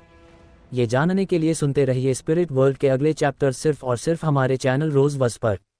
और हाँ, अगर चैप्टर पसंद आया हो तो लाइक और कमेंट जरूर कर देना। इससे मुझे भी अगले चैप्टर्स को अपलोड करने में मज़ा आता है। धन्यवाद। हेलो दोस्तों, आप लोगों का स्वागत है हमारे channel story by DK FM पर। दोस्तों, अगर हमारे चैनल पर नए हो तो सब्सक्राइब कर लो हमारे channel story by DK FM को, क्योंकि स्पिरिट वर्ल्ड और सुपर योद्धा ध्रुव रिटर्न हमारे ही चैनल पर सबसे पहले आता है। हेलो दोस्तों, आप लोगों का स्वागत है हमारे channel story by DK FM पर। दोस्तों, अगर हमारे चैनल पर नए हो तो सब्सक्राइब कर लो हमारे channel story by DK FM को, और दोस्तों वीडियो पर लाइक और कमेंट भी कर दिया करो ताकि हमें पता चल सके कि आप लोगों को ये स्टोरी कैसा लग रहा है। सुपर योद्धा ध्रुव रिटर्न के असली एपिसोड आपके YouTube channel story by DK FM, जिसमें लगभग 10,000 सब्सक्राइबर हैं, और टेलीग्राम चैनल ध्रुव रिटर्न सीजन 4 पर अपलोड होते हैं। अगर आप लोग दूसरे चैनलों पर एपिसोड सुन रहे हो तो उस चैनलों को अनसब्सक्राइब कर दो और मेरे channel YouTube channel story by DK FM, जिसमें लगभग 10,000 सब्सक्राइबर है, और टेलीग्राम चैनल ध्रुव रिटर्न सीजन 4 से जुड़ने की कोशिश करो ताकि आप ओरिजिनल एपिसोड और सबसे पहले एपिसोड पा सको। आर्यन की गर्दन एक झटके से हिली, उसके जोड़ों से चटक चटक की आवाजें गूंजी और उसका रूप अब पूरी तरह से भयावह लग रहा था। उसकी आभा इतनी भयानक थी कि पूरे मैदान को अपनी गिरफ्त में ले लिया, जैसे काला बादल छा गया हो। भीड़ तो जैसे पत्थर की मूर्ति बन गई थी। गड्ढे में पड़ी विवन की सूखी लाश को देखकर सबके चेहरे पर अविश्वास और डर की लकीरें खींच गईं। ये क्या हो गया था? क्या आर्यन ने कोई शैतानी जादू इस्तेमाल किया था? फिर आर्यन ने धीरे धीरे सूरमास की ओर कदम बढ़ाए, जो अभी भी तिलक की भारी आभा के दबाव तले दबा हुआ था। आर्यन के होंठों के कोने ऊपर उठे और वो एक ऐसी हंसी हंसा जो रोंगटे खड़े कर दे। दबाव आभा, हा हा हा, देखा जरा तेरी ये ताकत कितनी मजबूत है। अचानक आर्यन के शरीर से उसकी कर्सर ब्लडलाइन की भयानक काली आभा फूट पड़ी। उसने एक जोरदार दहाड़ मारी, जैसे कोई जंगली जानवर हो, और अपनी हथेली को हवा में ऊपर उठा लिया। कर्सपिशाच तकनीक। शक्ति की लाल धारियां एक एक करके आर्यन की हथेली में समाने लगी। तिलक की दबाव वाली आभा अचानक गायब हो गई और सूरमास का शरीर उस बोझ से मुक्त हो गया। वह तुरंत जमीन से उठ खड़ा हुआ। तिलक का चेहरा तो जैसे राख हो गया, एकदम सफ़ेद और बेजान। उसका शरीर पहले तो थोड़ा धंसा, फिर और ज़्यादा धंस गया। एक भयानक शक्ति उसकी चेतना में घुस रही थी, जैसे कोई अदृश्य सांप उसकी आत्मा को लपेट रहा हो। वो कर्सर ब्लडलाइन की शक्ति थी जो उसकी शक्ति को पागलों की तरह सोख रही थी। ये क्या हो रहा है? तिलक की आंखें गुस्से और डर से चौड़ी हो गईं। वह जोर से दहाड़ा, साले नीच गुलाम, तूने मुझ पर हमला करने की हिम्मत कैसे की? कमीने, अब देख तेरा क्या हाल करता हूँ। उसने अपना दायां हाथ उल्टा घुमाया और एक खतरनाक तेज लहर वाली शक्ति छोड़ दी जो हवा को चीरते हुए आए। सूरमास हिला और चिल्लाया, अरे बॉस, मुझे करने दो ये। उसका शरीर तिलक के हमले को रोकने के लिए आगे सरक गया। महिषासुर ब्लडलाइन की शक्ति फूट पड़ी और उसका पूरा बदन एक विशाल भैंसे की तरह चमकने लगा। धम, दोनों की ताकतें टकराईं जैसे दो पहाड़ आपस में भिड़ गए हों। सूरमास लगातार पीछे सरकता गया। उसके मुंह के कोने से खून की बूंदें टपक रही थी, लेकिन वो गिरा नहीं। तिलक भी कुछ कदम पीछे हट गया। उसका सिर फटने जैसा दर्द कर रहा था, क्योंकि उसकी शक्तियां तेजी से सोखी जा रही थीं। जहां वो पहले हस्तारा के 6ठे लेवल पर था, अब कुछ ही सेकंडों में 5वें लेवल पर आ गया। और वो चूषण शक्ति रुकने का नाम ही नहीं ले रही थी, जैसे कोई प्यासा राक्षस और ज्यादा मांग रहा हो। आहा, तिलक दहाड़ा, कुत्ते अपनी जान दे दे। वो फिर से आगे लपका, अपनी मुट्ठियां कसकर। सूरमास ने भी उसका रास्ता रोका, अपना सीना चौड़ा करके। धम, फिर से टक्कर हुई। इस बार धूल उड़ी, जमीन कांपी। दोनों अलग हो गए। तिलक की शक्तियां एक और लेवल से गिर गई हस्तारा के चौथे लेवल तक। दुनिया में हर चीज अवशोषित की जा सकती थी। आर्यन की लेवल 20 की कर्सर ब्लडलाइन न सिर्फ दूसरों की ब्लडलाइन बल्कि शक्ति को भी सोख सकती थी। यहाँ तक कि कर्सपिशाच तकनीक का इस्तेमाल कर आभा के जरिए भी शक्ति को सोखा जा सकता था। पफ, तिलक के मुंह से गाढ़े खून की एक उल्टी निकली।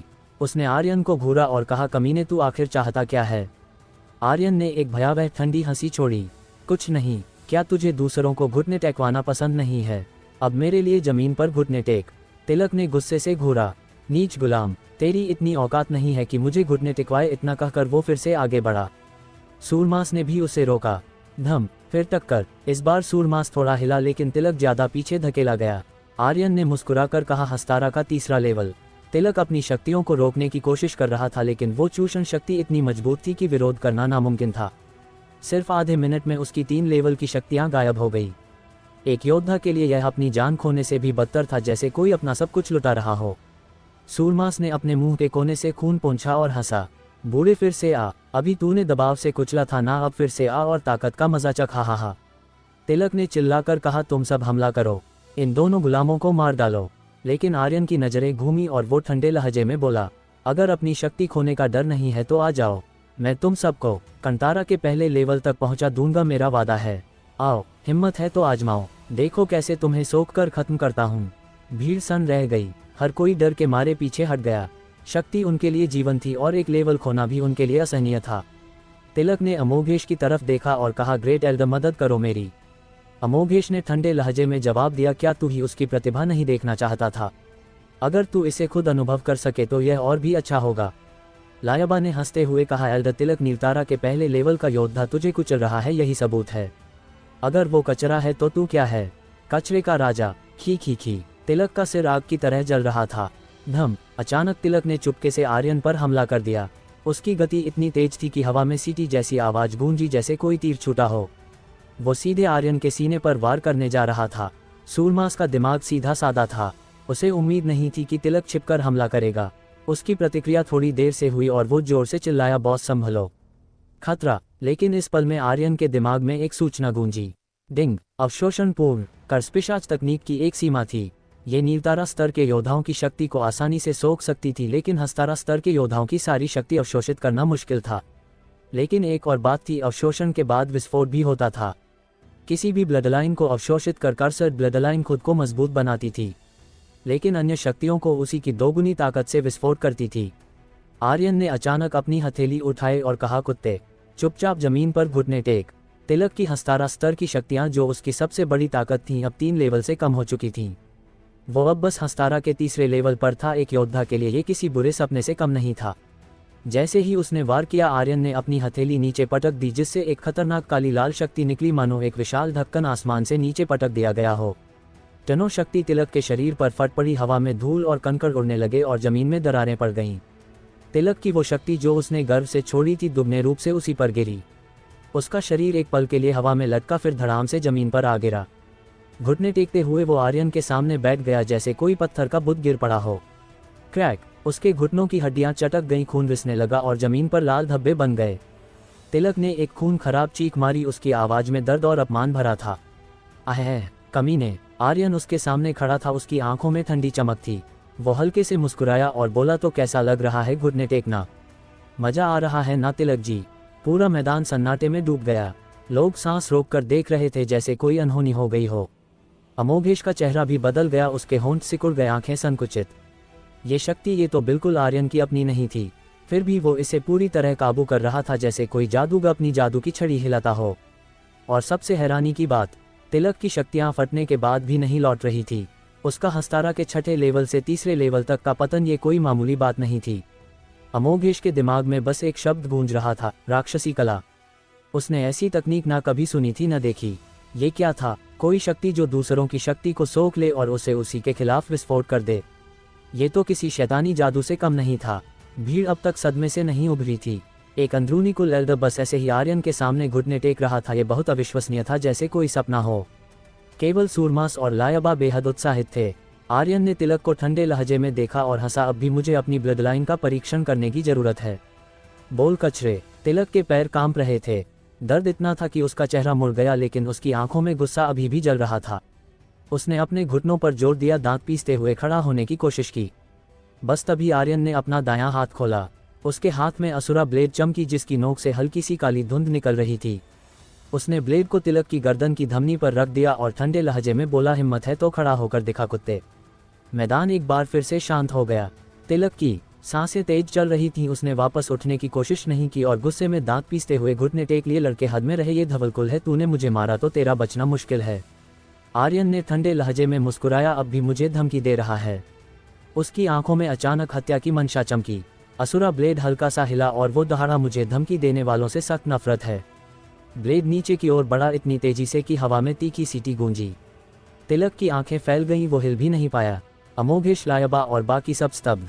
कोई भी इतनी तेजी से प्रतिक्रिया नहीं दे पाया। लेकिन तभी रुक, एक गहरी गूंजती आवाज मैदान में फट पड़ी। एक भयंकर भारी शक्ति ने तिलक को ढक लिया और आर्यन का ब्लेड 1 इंच भी आगे नहीं बढ़ पाया। वो शक्ति इतनी खतरनाक थी कि हवा में कंपन तक होने लगा। भीड़ में हलचल मच गई। कुलपति शहयार आ गए। सभी अंदरूनी कुल दबी। शहयार धीरे धीरे आर्यन के सामने उतरे। उनका लंबा सफेद चौगा हवा में लहरा रहा था।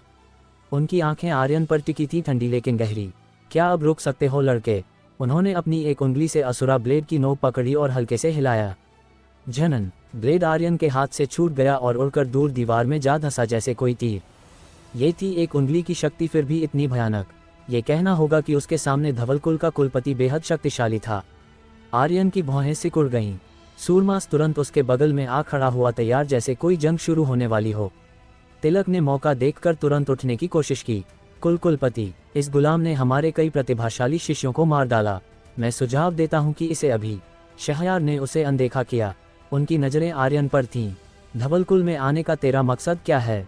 आर्यन जवाब देने ही वाला था कि शहयार ने अमोघेश की ओर देखा, फिर बोले, मकसद जो भी हो, तूने परीक्षा पास कर ली। अब से तू धवलकुल का शिष्य है। सब लोग हैरान रह गए। तिलक का चेहरा और गहरा पड़ गया। कुलपति, वो चिल्लाया, ये एक गुलाम है, इसकी ब्लडलाइन 0 स्तर की है। ये पट। तभी शहयार ने उसके चेहरे पर एक जोरदार थप्पड़ जड़ दिया। तिलक का सिर एक तरफ झुक गया और गाल पर 5 उंगलियों के लाल निशान उभर आए। क्या तुझे नहीं लगता कि तूने आज काफी बेइज्जती करा ली? साफ था कि शहयार गुस्से में था। वह एक मूल्यांकन शिष्य से भी निपट नहीं सका। क्या ये थी धवलकुल के अंदरूनी कुल की ताकत? तिलक ने सिर झुका लिया, एक शब्द नहीं बोला। इवेश ने हल्के से कहा, कुलपति, धवलकुल के नियम कहते हैं कि गुलामों को शिष्य नहीं बनाया जा सकता, चाहे उनकी ब्लडलाइन या शक्ति कुछ भी हो। ये नीच गुलाम धवलकुल की प्रतिष्ठा को मिट्टी में मिला देगा। उसकी आवाज़ ज्यादा तेज नहीं थी, लेकिन लहजा सपाट था। पूरे धवलकुल में शायद ही कोई एल्ड भी ऐसा बोलने की हिम्मत करता, लेकिन इवेश ने बिना डरे बोल दिया। शहयार की भौहें सिकुड़ गईं। इवेश, क्या तू मुझे रोकने की कोशिश कर रहा है? इवेश ने तुरंत जवाब दिया, मेरी ऐसी हिम्मत नहीं कुलपति, मैं सिर्फ नियमों की याद दिला रहा हूँ। इस गुलाम ने न सिर्फ विवन को मारा, बल्कि राक्षसी तकनीक से एल्डर तिलक को घुटने टेकने पर मजबूर किया। अगर ये धवलकुल में शामिल हुआ तो लोग इसे कैसे बर्दाश्त करेंगे? उसका लहजा अभी भी बहुत सपाट था, लेकिन इसमें एक दबाव था। इसके अलावा उसने कुछ गलत भी नहीं कहा। आर्यन ने वाकई कई शिष्यों को मार डाला, एल्डरों को भी नुकसान पहुंचाया और धवलकुल में बेलगाम बर्ताव किया। अगर कोई भी ऐसा इंसान कुल में शामिल हो गया तो कौन उससे राजी होगा? शहयार की भौहें और सिकुड़ गईं। कुलपति होने के बावजूद उसे एक शिष्य द्वारा बाधित किया जा रहा था। अगर उसे इवेश के पीछे की शक्ति का डर ना होता तो वह उसे तुरंत दबा देता। तभी आर्यन ने हल्के से मुस्कुराया और इवेश को घूरा। तो तू चाहता है कि मैं अभी भी अपनी ब्लडलाइन का परीक्षण करूं, या बस मुझे बेइज्जत होते देखना चाहता है? इवेश ने गर्व से हंसा। हाँ, मैं बस तुझे बेइज्जत होते देखना चाहता हूँ। तू धवलकुल में शामिल होने लायक नहीं। चाहे तेरी पहचान कितनी भी बड़ी हो, तू गुलाम ही रहेगा, नीच। आर्यन ने ठंडी नजरों से उसे देखा और बोला, अच्छा तो चल एक शर्त लगाते हैं। इवेश ने भौहें उठाईं। क्या शर्त लगाना चाहता है? तू तय कर, आर्यन ने कहा। उसकी आवाज में एक अजीब सी ठंडक थी। इवेश ने कहा, ठीक है तो चल, शर्त ये कि कौन किसके सामने घुटने टेकेगा और सिर झुकाएगा। कैसा है? हिम्मत है? आर्यन ने मुस्कुराकर कहा। तूने खुद कहा। लायबा ने तुरंत आर्यन का हाथ पकड़ लिया। पागल हो गया है? इसके साथ शर्त मत लगा। सूरमास भी बोला, बॉस तेरी ब्लडलाइन, इसके साथ मत उलझ। अमोघेश ने भी हल्के से सिर हिलाया, जैसे चेतावनी दे रहा हो। लेकिन इवेश ने हंसते हुए कहा, क्या डर गया? हा, गुलाम तो गुलाम ही रहता है। ब्लडलाइन कोई ऐसी चीज नहीं थी जिसे बदला जा सके। वो खून में बसी होती है, जन्म से तय। आर्यन की ब्लड लाइन शुरू से शून्य स्तर की थी, कोई सम्लन नहीं, कोई बदलाव नहीं। इवेश को यकीन था कि इस शर्त में उसकी जीत पक्की थी। वो मन ही मन ठंडी हंसी हंसा, लड़के अब तैयार हो जा, घुटने टेकने और सिर झुकाने का वक्त आ गया है। तिलक भी अपने टूटे घुटनों से उठने की कोशिश करते हुए मुस्कुराया, देखता हूँ कितनी देर तक तेरा ये ढोंग चलता है नीच गुलाम। आर्यन ने बिना कुछ बोले अपनी उंगली पर एक छोटा सा चीरा लगाया। फिर एक लाल बूंद खून की टपक कर काले परीक्षण पत्थर पर गिरी। सारी नजरें उस पत्थर पर टिक गईं। भीड़ सांस थामे देख रही थी। खून की बूंद धीरे धीरे पत्थर में समाती चली गई, जैसे कोई भूखा राक्षस उसे पी रहा हो। 2 सेकंड सन्नाटा, फिर धम धम, काले पत्थर से एक गहरी भयानक गर्जना गूंजी, जैसे कोई प्राचीन दानव जाग उठा हो। सबके चेहरे पर हैरानी छा गई। किसी ने पहले कभी ऐसा कुछ नहीं देखा था। पत्थर हिलने लगा और अचानक क्रैक, उसमें एक दरार पड़ गई। उस दरार से एक चमकदार स्वर्णिम प्रकाश की किरण फटी, जो सीधे आसमान में चली गई, जैसे कोई तारा जमीन से उड़ा हो। उसी पल आर्यन के शरीर के भीतर कुछ हिला। तापकाल की शक्ति से पनपा वह बीज जो उसके शरीर में छिपा था जाग उठा। उस बीज की शक्तियों को कर्सर ब्लड लाइन ने तुरंत सोख लिया और एक ऐसी रासायनिक प्रतिक्रिया शुरू हुई कि आसमान और धरती कांप उठे। गरज गूंजी, हवा में बिजली चमकी और पूरा धवलकुल स्तब्ध रह गया। स्वर्णिम प्रकाश इतना तेज था कि आंखें चुंधिया गईं। वो शक्ति इतनी भयानक थी कि काला परीक्षण पत्थर जो सदियों से हर ब्लड लाइन को परखता आया था, उसके टुकड़े टुकड़े हो गए। धवलकुल के लाखों किलोमीटर के दायरे में कभी ऐसी ब्लड लाइन नहीं देखी गई थी। ये क्या था? क्या यह इंसानी ताकत थी या कोई दैवीय चमत्कार? सभी के दिलों में बेहद हैरानी थी। क्या वो अभी भी इंसान था? क्या वो वाकई गुलाम था? अगर वह गुलाम था तो वे तो गुलामों के कचरे के भी लायक नहीं थे। लोगों के दिलों में सवालों का तूफान था। कोई आश्चर्य नहीं कि आर्यन इतना घमंडी था। ऐसी स्वर्ग विरोधी ब्लड लाइन के साथ वो क्यों ना घमंड करता? अगर किसी और के पास ऐसी ताकत होती तो वो शायद उससे 100 गुना ज्यादा कर दिखाता। मैं हमेशा सोचता था कि वह ढोंग कर रहा है, लेकिन मुझे नहीं पता था वो वाकई कमाल का है। इस तरह की हैरानी को शब्दों में बयान नहीं किया जा सकता था।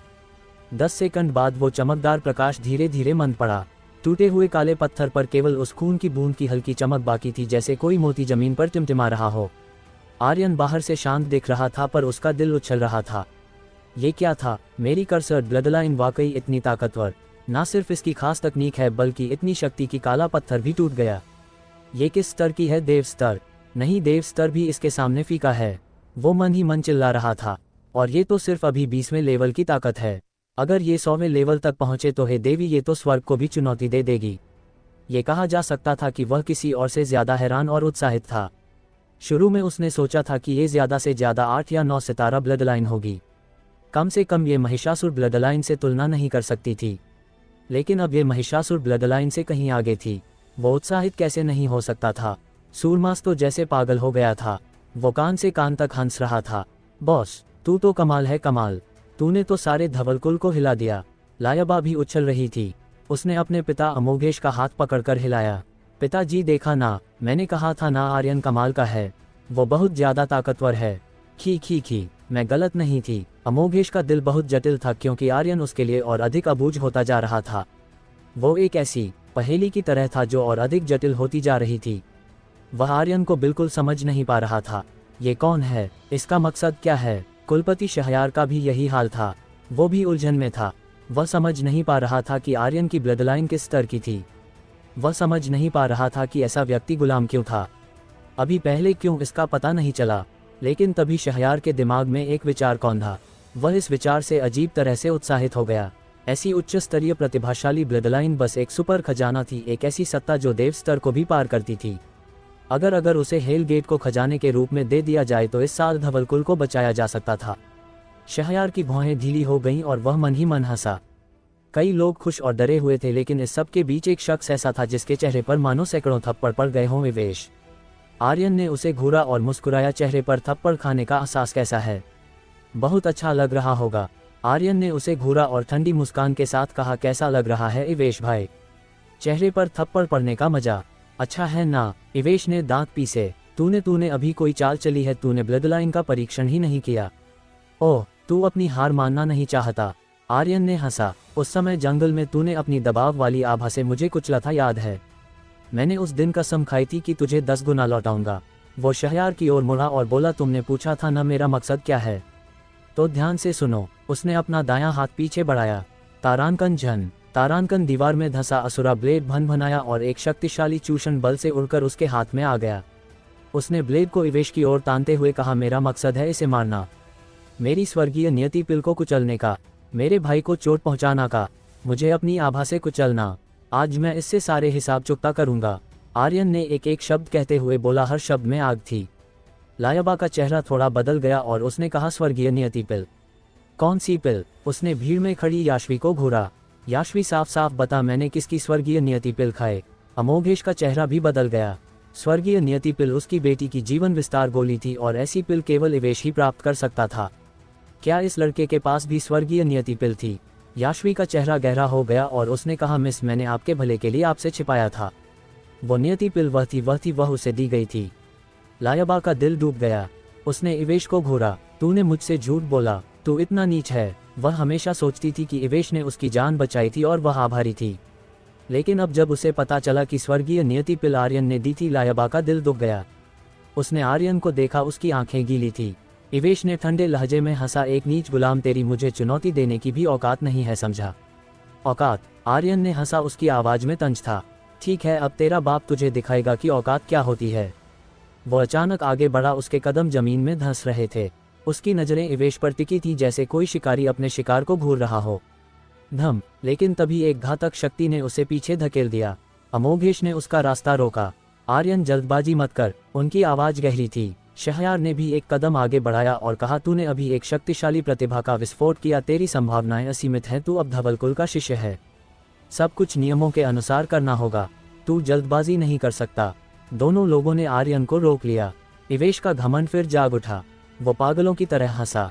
देखा गुलाम, मैंने कहा था ना, तेरी मुझसे लड़ने की औकात नहीं। हा, क्या मैंने कभी कहा कि मैं धवलकुल में शामिल होऊंगा? आर्यन की आवाज ठंडी थी, लेकिन हर शब्द में ऐसा वजन था कि हवा में बिजली चमकने लगी। मैदान में सन्नाटा छा गया। इसका क्या मतलब था? इसका मतलब था कि आर्यन ने कभी भी धवलकुल में शामिल होने के बारे में नहीं सोचा था। इसका ये भी मतलब था कि जो कोई भी उसे रोकने की हिम्मत करेगा वह उसका दुश्मन होगा। धवलकुल के शिष्यों के लिए इसका मतलब था कि आर्यन पूरे धवलकुल का दुश्मन बनने जा रहा था। शहयार की आंखें सिकुड़ गईं, उनमें क्रूर चमक थी। उन्होंने आर्यन को घूरा और गहरी आवाज में कहा, तूने धवलकुल की परीक्षा दी, इसका मतलब तुझे हमारे नियम मानने होंगे। अगर तू शामिल नहीं होना चाहता तो फिर यह सब नाटक क्यों? इवेश ने भले गलती की, पर मैं उसकी ओर से माफी मांगता हूँ। ये मामला यहीं खत्म कर और हंगामा बंद कर। शहयार आर्यन को और बवाल मचाने की इजाजत नहीं दे सकते थे। इवेश की पहचान बहुत खास थी, उसे कुछ नहीं हो सकता था, लेकिन दूसरी ओर आर्यन भी उनके लिए जरूरी था। उसकी ब्लडलाइन वो हेलगेट के संकट को हल करने का एकमात्र रास्ता हो सकता था। शहयार किसी को भी खोना नहीं चाहते थे, ना इवेश को ना आर्यन को। आर्यन ने हल्के से मुस्कुराया, परीक्षा मैंने हिस्सा लिया क्योंकि मैंने उससे वादा किया था, लेकिन धवलकुल का शिष्य बनना वो तो मेरे दिमाग में कभी था ही नहीं। और आज जो कुछ हुआ, इसके बाद मैं इस कुल में एक पल के लिए भी नहीं रहूंगा। इवेश एक पल को ठिठका, फिर जोर से हंस पड़ा। उसकी हंसी में घमंड और तिरस्कार था। कुलपति, सुन लिया ना, ये नीच गुलाम धवलकुल को खेल का मैदान समझता है। इसे हमारे कुल की इज्जत की जरा भी परवाह नहीं, और आप इसे शिष्य बनाना चाहते हैं। उसने आग में घी डाला, फिर आर्यन को तिरछी नजर से देखा। मन ही मन सोचा, बस अब तू गया गुलाम। शहयार का चेहरा गुस्से से लाल हो गया। हिम्मत कैसे हुई? वो गरजे, परीक्षा कोई मजाक नहीं है। तूने मूल्यांकन पास किया है, अब तुझे धवलकुल का शिष्य बनना ही होगा। ये नियम है। लायबा ने आर्यन का हाथ पकड़कर पीछे खींचा। यहीं रुक जा, आर्यन ने कहा, मुझे यहाँ रखना चाहते हो? आसान है, बस मेरे रास्ते से हटो और मुझे उस कचरे को खत्म करने दो। वो इवेश को खत्म करना चाहता था। अगर वो उससे बदला नहीं लेता तो आर्यन का मूड अच्छा नहीं होता। धवलकुल का कुलपति होने का क्या? ग्रेट एल्डर ने रोका तो क्या? अगर आर्यन कुछ करना चाहता था तो कोई उसे रोक नहीं सकता था। इवेश ने भौहें सिकुड़ी और पागलों की तरह हंसा। लड़के, तुझे अभी भी नहीं समझ आया? तू मुझे मारना चाहता है? हा, तुझे अपनी औकात नहीं पता। बातचीत के बीच इवेश ने एक चमकदार टोकन निकाला और वो गहरे स्वर में चिल्लाया, कुलपति शहयार सुनो। शहयार का चेहरा पल भर में बदल गया। अमोघेश और बाकी अंदरूनी एल्डरों के चेहरे भी सफेद पड़ गए। उनकी सांसें रुक गईं। इवेश ने टोकन को हवा में लहराया और चिल्लाया, शहयार घुटने टेक। शहयार धवलकुल का कुलपति, लाखों मील के दायरे का अधिपति, जिनके एक इशारे पर पहाड़ झरने हिल जाते थे, लेकिन अब उनके घुटने धीरे धीरे मुड़ गए। वो जमीन पर बैठ गए, सिर झुकाए। अमोघेश, तू भी? इवेश ने गरज कर कहा। अमोघेश का चेहरा राख की तरह सफेद। वो भी कांपते हुए घुटने टेक कर बैठ गया। फिर एक एक करके धवलकुल के सारे शिष्य और एल्डर घुटने टेकने लगे। उनकी आवाजें एक साथ गूंजी, महाराज को नमस्ते। इवेश के हाथ में था नवखंड महासंघ का टोकन, एक ऐसी ताकत जो डार्क वर्ल्ड में हेल गेट के बराबर थी। नवखंड महासंघ धवलकुल जैसे अनगिनत कुलों का स्वामी था। एक आदेश और संपूर्ण डार्क वर्ल्ड उनके सामने झुक जाता था, और इवेश नवखंड महासंघ का सदस्य था। यही कारण था कि शहरयार उससे डरता था। इस बार धवलकुल हेल गेट के निशाने पर था और नवखंड महासंघ ही एक ऐसी शक्ति थी जो उन्हें पछाड़ने का दम रखती थी। पूरे धवलकुल में केवल आर्यन, सूरमास और लायबा ने घुटने नहीं टेके। आर्यन की आंखें सिकुड़ गईं। वो बड़बड़ाया, कमाल है, ये कचरा इतना बड़ा खिलाड़ी है। एक टोकन से पूरा धवलकुल घुटनों पर, इसकी पहचान इतनी बड़ी है। अगर मैं इसे खत्म कर दूं तो धमाका तो बड़ा होगा। उसकी आंखें चमक उठी जैसे कोई शरारत सूझ गई हो। इवेश ने पागलपन से हंसा, कुत्ते गुलाम देख लिया, मेरी पहचान जान पड़ा। पूरा धवलकुल मेरी सुनता है और तुझे लगता है तू मुझ पर चिल्लाने लायक है। पिछली बार जंगल में मैंने तुझे बख्श दिया था, लेकिन आज तू कहाँ भागेगा। वो फिर से चिल्लाया, शहरयार इसे अपन कर दो, मैं नवखंड महासंघ को धवलकुल की मुसीबत की खबर दूंगा और मेरे मास्टर इसे हल करेंगे। उसने सीधे कहा। वो अच्छी तरह जानता था कि धवलकुल का संकट क्या था। शहरयार ने अपनी मुट्ठियां कस लीं।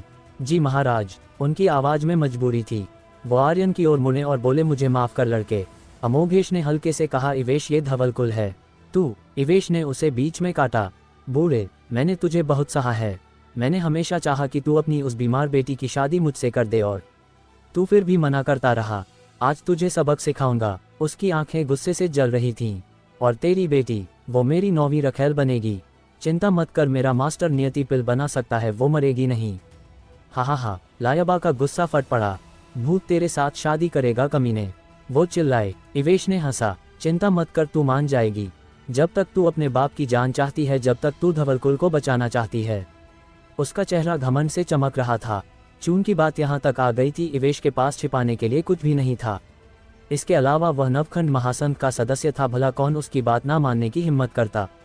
कोई नहीं, नवखंड महासंघ स्वर्ग था। मैं इसे धीरे धीरे करना चाहता था, लेकिन तुम सबने मुझे मजबूर किया। अब मैं अपनी पहचान से तुम सबको कुचल दूंगा, इवेश ने गरजते हुए कहा। शहरयार सुनाई नहीं दिया। इसे अपन करो, तू नीच गुलाम आज यहाँ से जिंदा नहीं जा पाएगा। इवेश ने आर्यन को घूरा और चिल्लाया, इसे मार डालो। उसी पल आर्यन का विचार हिला जो ओमनिवर्स अस्त्र ड्रैगन ताबूत से जुड़ा था। पहला चरण, रूपांतरण। सृष्टिनाश दंड अपने ड्रैगन ताबूत रूप में वापस आ गया। आर्यन ने बिना हिचकिचाहट के विचार को हिलाया और सीधे इवेश पर लॉक लगाया।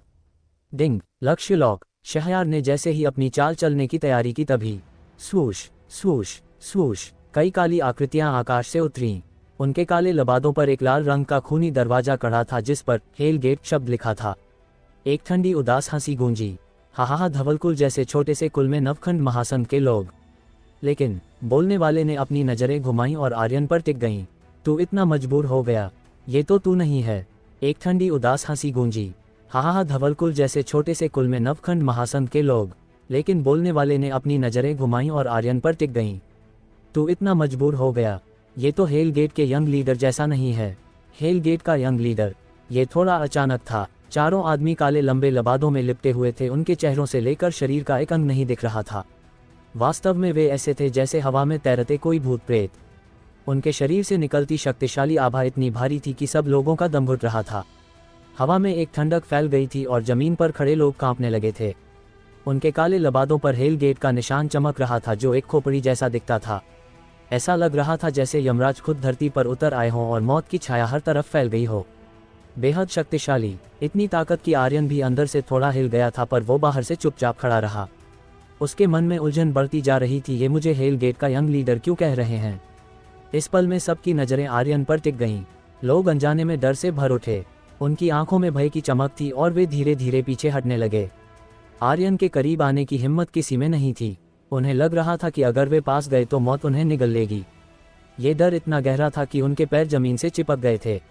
उसने अभी क्या कहा? क्या वो आर्यन हेल गेट का यंग लीडर है? हे स्वर्ग, मैंने कहा था ना कि वो सामान्य इंसान नहीं है। एक सामान्य व्यक्ति में इतनी बड़ी शक्ति कैसे हो सकती है? अगर वह हेल गेट के यंग लीडर की पहचान रखता है तो ये समझ में आता है। वो हेल गेट का यंग लीडर है। हालांकि वे डरे हुए थे, फिर भी वे चर्चा करने से खुद को रोक नहीं पाए। लायबा ने आर्यन की तरफ देखा और सिर हिलाते हुए कहा, तू हेल गेट का यंग लीडर नहीं है। नहीं, तू बिल्कुल नहीं हो सकता। तू हेल गेट का यंग लीडर कैसे बन सकता है? तू तो साफ साफ दामूश शहर का गुलाम है। अगर तू सच में हेल गेट का यंग लीडर होता तो कौन तेरे शरीर पर गुलाम का निशान लगाने की हिम्मत करता? कौन तेरे साथ ऐसा सलूक करने की जुर्रत करता? लायबा को बिल्कुल यकीन नहीं था। अमोघेश का दिल जोर जोर से धड़क रहा था। क्या हेल गेट ने वाकई समय से पहले अपना पांसा फेंक दिया है? अगर ऐसा है तो धवलकुल की क्या हालत होगी? शहरयार का दिल डूब गया। हेल गेट का यंग लीडर, अब धवलकुल। ईवेश सबसे ज्यादा हैरान था, लेकिन वो जोर से हंसा जैसे कोई मजाक चल रहा हो। आर्यन, तू बस रहस्यमयी बनने की कोशिश कर रहा है। क्या तुझे लगता है कि कुछ लोगों को हेल गेट के लबादों में सजाकर तू खुद को यंग लीडर साबित कर लेगा? हाँ, तेरे इस नाटक के लिए मैं तुझे पूरे नंबर देता हूँ। इस पल में सब सांस रोककर देख रहे थे। हवा इतनी भारी हो गई थी कि सांस लेना मुश्किल लग रहा था। अचानक काले लबादे वालों में से एक ने अपनी आंखें थोड़ी ऊपर उठाईं और दूर खड़े ईवेश को एक नज़र से घूरा। वो नज़र इतनी तेज थी जैसे कोई तीर। उसी पल ईवेश का चेहरा पूरी तरह बदल गया। ऐसा लगा जैसे किसी अदृश्य हाथ ने उसकी गर्दन पकड़ ली हो। उसके अंग कठोर हो गए, आंखें बाहर निकल आईं। वो एक भी शब्द नहीं बोल पाया। उसके मुंह से सिर्फ घुटी हुई आवाज निकली जैसे कोई दम घुट रहा हो। ये दृश्य इतना असहज था कि देखने वाले भी कांप उठे। ईवेश की सांस रुक रुक कर आ रही थी और उसका चेहरा लाल हो गया था। आर्यन का दिमाग तेजी से चल रहा था। जब से वो डॉक वर्ल्ड में आया था तब से अब तक की हर घटना उसके मन में घूम रही थी। गुलाम बाजार, वो मालिक की मौत और वो सामान जो उसे मिला था। अचानक उसे वो हेल गेट टोकन याद आया। क्या ये शरीर सच में हेल गेट के यंग लीडर का है? Hell gate young leader. Aryan डॉक वर्ल्ड में सिर्फ 2 महीने से भी कम समय से था, लेकिन वो अच्छी तरह जानता था कि हेल गेट कितना विशाल और खतरनाक था। डॉक वर्ल्ड की नंबर 1 ताकत, जिसकी शक्ति असीम थी। उसके सदस्यों की कहानियां हर जगह फैली हुई थीं, मौत के सौदागर जो किसी को नहीं बख्शते। लेकिन अगर उसकी पहचान सच में हेल गेट के यंग लीडर की थी तो वो गुलाम कैसे बन गया? क्या कोई साजिश थी? क्या कोई धोखा हुआ था? आर्यन ने अपनी आंखें सिकुड़ी और कहा, मुझे डर है कि तुमने मुझे गलत समझ लिया है। मैं हेल गेट का यंग लीडर नहीं हूँ। मेरा नाम आर्यन है। हाँ, उनमें से एक ने भयावह तरीके से हंसते हुए कहा, यंग लीडर, हमारे साथ नाटक मत खेलो। क्या तुम्हें लगता है कि हम गलत आदमी को पहचान लेंगे? तेरी आभा, तेरी शक्ति सब कुछ चीख चीख कर बता रही है। आर्यन ने कहा, तुमने गलत व्यक्ति को पहचाना या नहीं ये तुम्हारा मामला है, लेकिन मेरा नाम आर्यन है।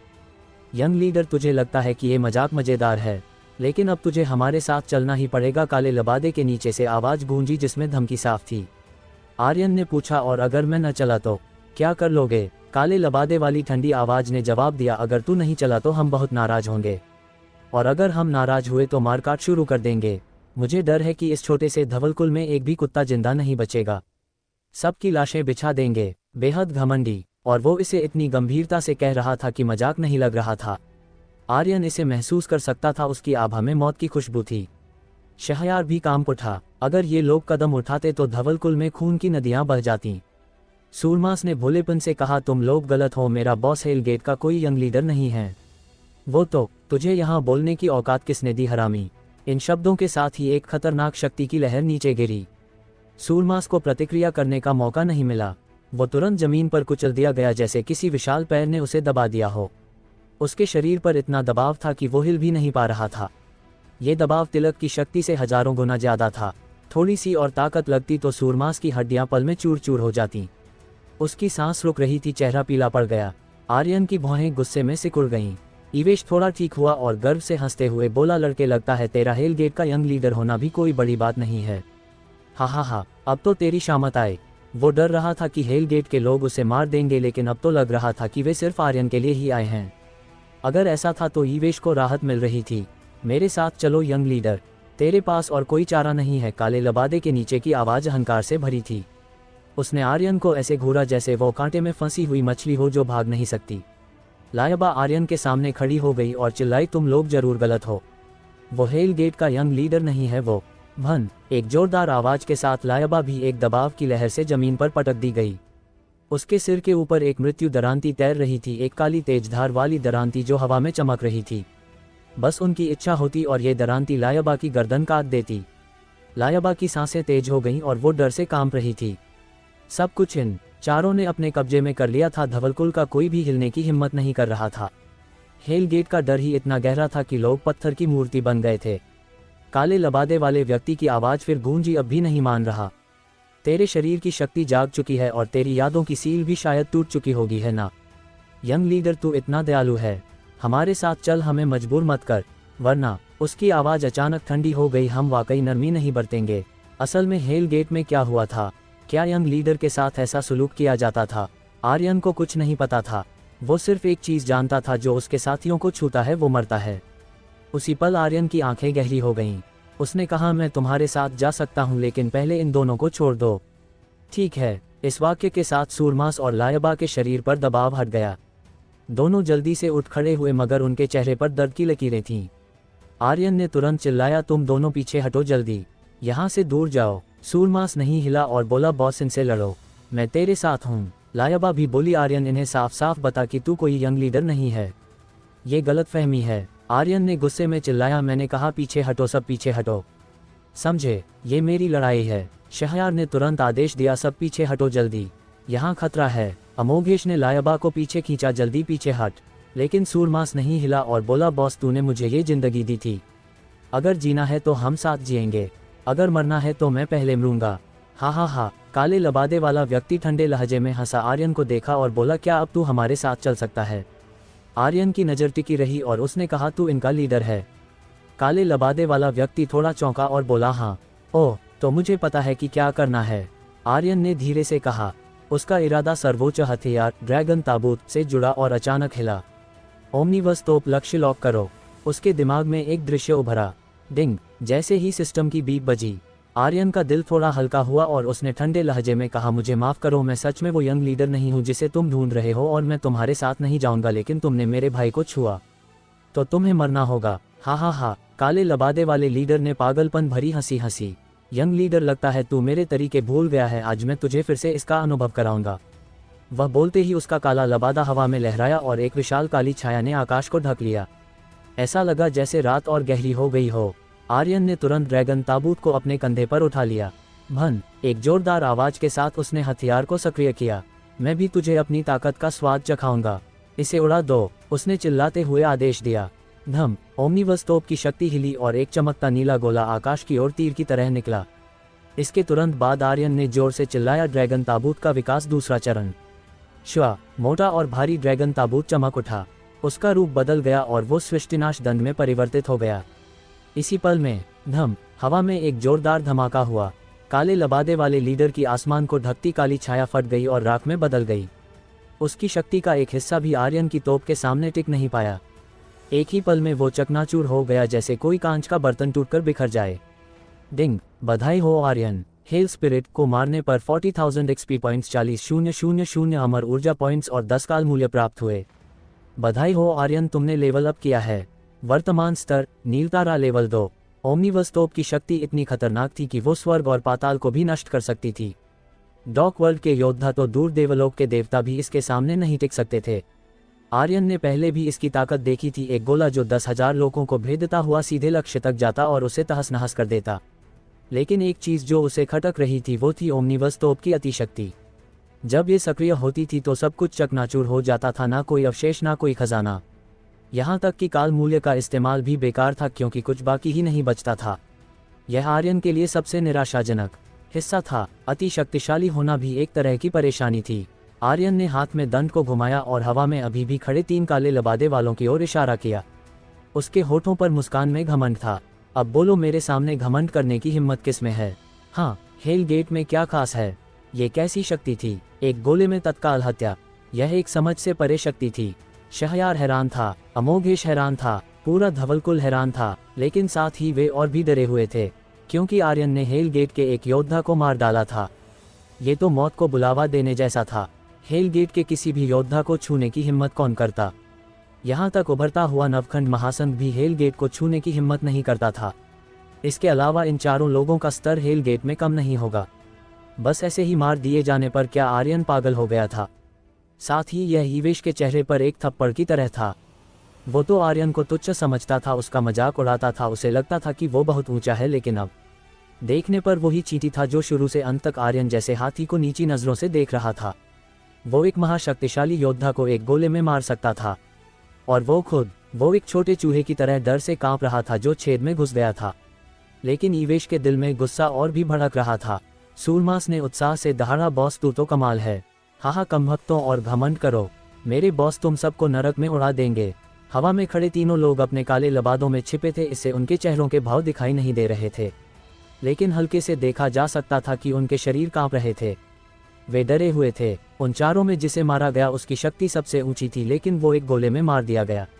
अगर कोई और होता तो शायद वे इतने डरते नहीं, लेकिन उनके सामने वाला व्यक्ति हेलगेट का यंग लीडर था, वही यंग लीडर जिसने अपनी शक्तियों को जागृत कर लिया था। वह भी की भयानक शक्ति क्या थी? क्या इसे फिर से छोड़ा जा सकता था? उन्हें कोई अंदाजा नहीं था। इससे वो और भी डर गए। आर्यन ने गुस्से में चिल्लाया, तुमने मेरे भाई को कुचला था, अब एक बार और करके दिखाओ। खून की नदियां बहाने की बात कर रहे थे। आओ, मैं इंतजार कर रहा हूँ। आर्यन ने गुस्से में गालियां दी, लेकिन उसका दिल भी बेहद धड़क रहा था। अच्छा हुआ कि मैंने ओमनिबस तोप तैयार कर रखी थी, वरना आज वाकई मुश्किल हो जाती। मुझे दूसरा चरण की शक्ति को विकसित करने का तरीका सोचना होगा, लेकिन दूसरे चरण की शक्ति आखिर है क्या? क्या यह एक प्राणी है? क्या ये सच में विनाशदेव का दिव्य बीज था? आर्यन ने सृष्टिनाश दंड में चमकती 3 लाल ज्वाला वाली आंखों की जोड़ी के बारे में सोचा। उसे नहीं पता था कि क्या वो ओमनिबस अस्त्र के दूसरे चरण की शक्ति थी। अगर थी तो वो उस प्राणी को कैसे छोड़ेगा? डॉक वर्ल्ड में कैसे उत्पात मचाएगा? जब वो इस सोच में डूबा हुआ था, तीनों काले लबादे वालों ने हल्के से हिलकर एक दूसरे की ओर देखा। स्वूश स्वूश, वे तुरंत हवा में उड़ गए और शून्य में गायब हो गए। उसी पल आकाश में एक ठंडी आवाज गूंजी, यंग लीडर, हम फिर आएंगे, बस इंतजार करो, ये मामला यहीं खत्म नहीं हुआ है। आवाज धीरे धीरे कम होती गई और अंत में पूरी तरह गायब हो गई। सूरमास ने पागलपन भरी हंसी हंसी, क्या बकवास हेलगेट, मेरे बॉस के सामने तुम कुत्तों से भी बदतर हो। हाहा, अपनी पूंछ दबाकर भागो। आर्यन ने गहरी सांस ली। उसकी पीठ और हाथ ठंडे पसीने से भीग गई थीं। अगर वो लोग और रुकते तो शायद वो सच में मुश्किल में पड़ जाता। उनकी ताकत को कोई नहीं झेल सकता था। अगर वे पूरे बल के साथ आते तो धवलकुल में खून की नदियां बह जातीं। यह एहसास बहुत बुरा है, आर्यन ने मन ही मन सोचा। मुझे जल्दी से और शक्तिशाली होना होगा।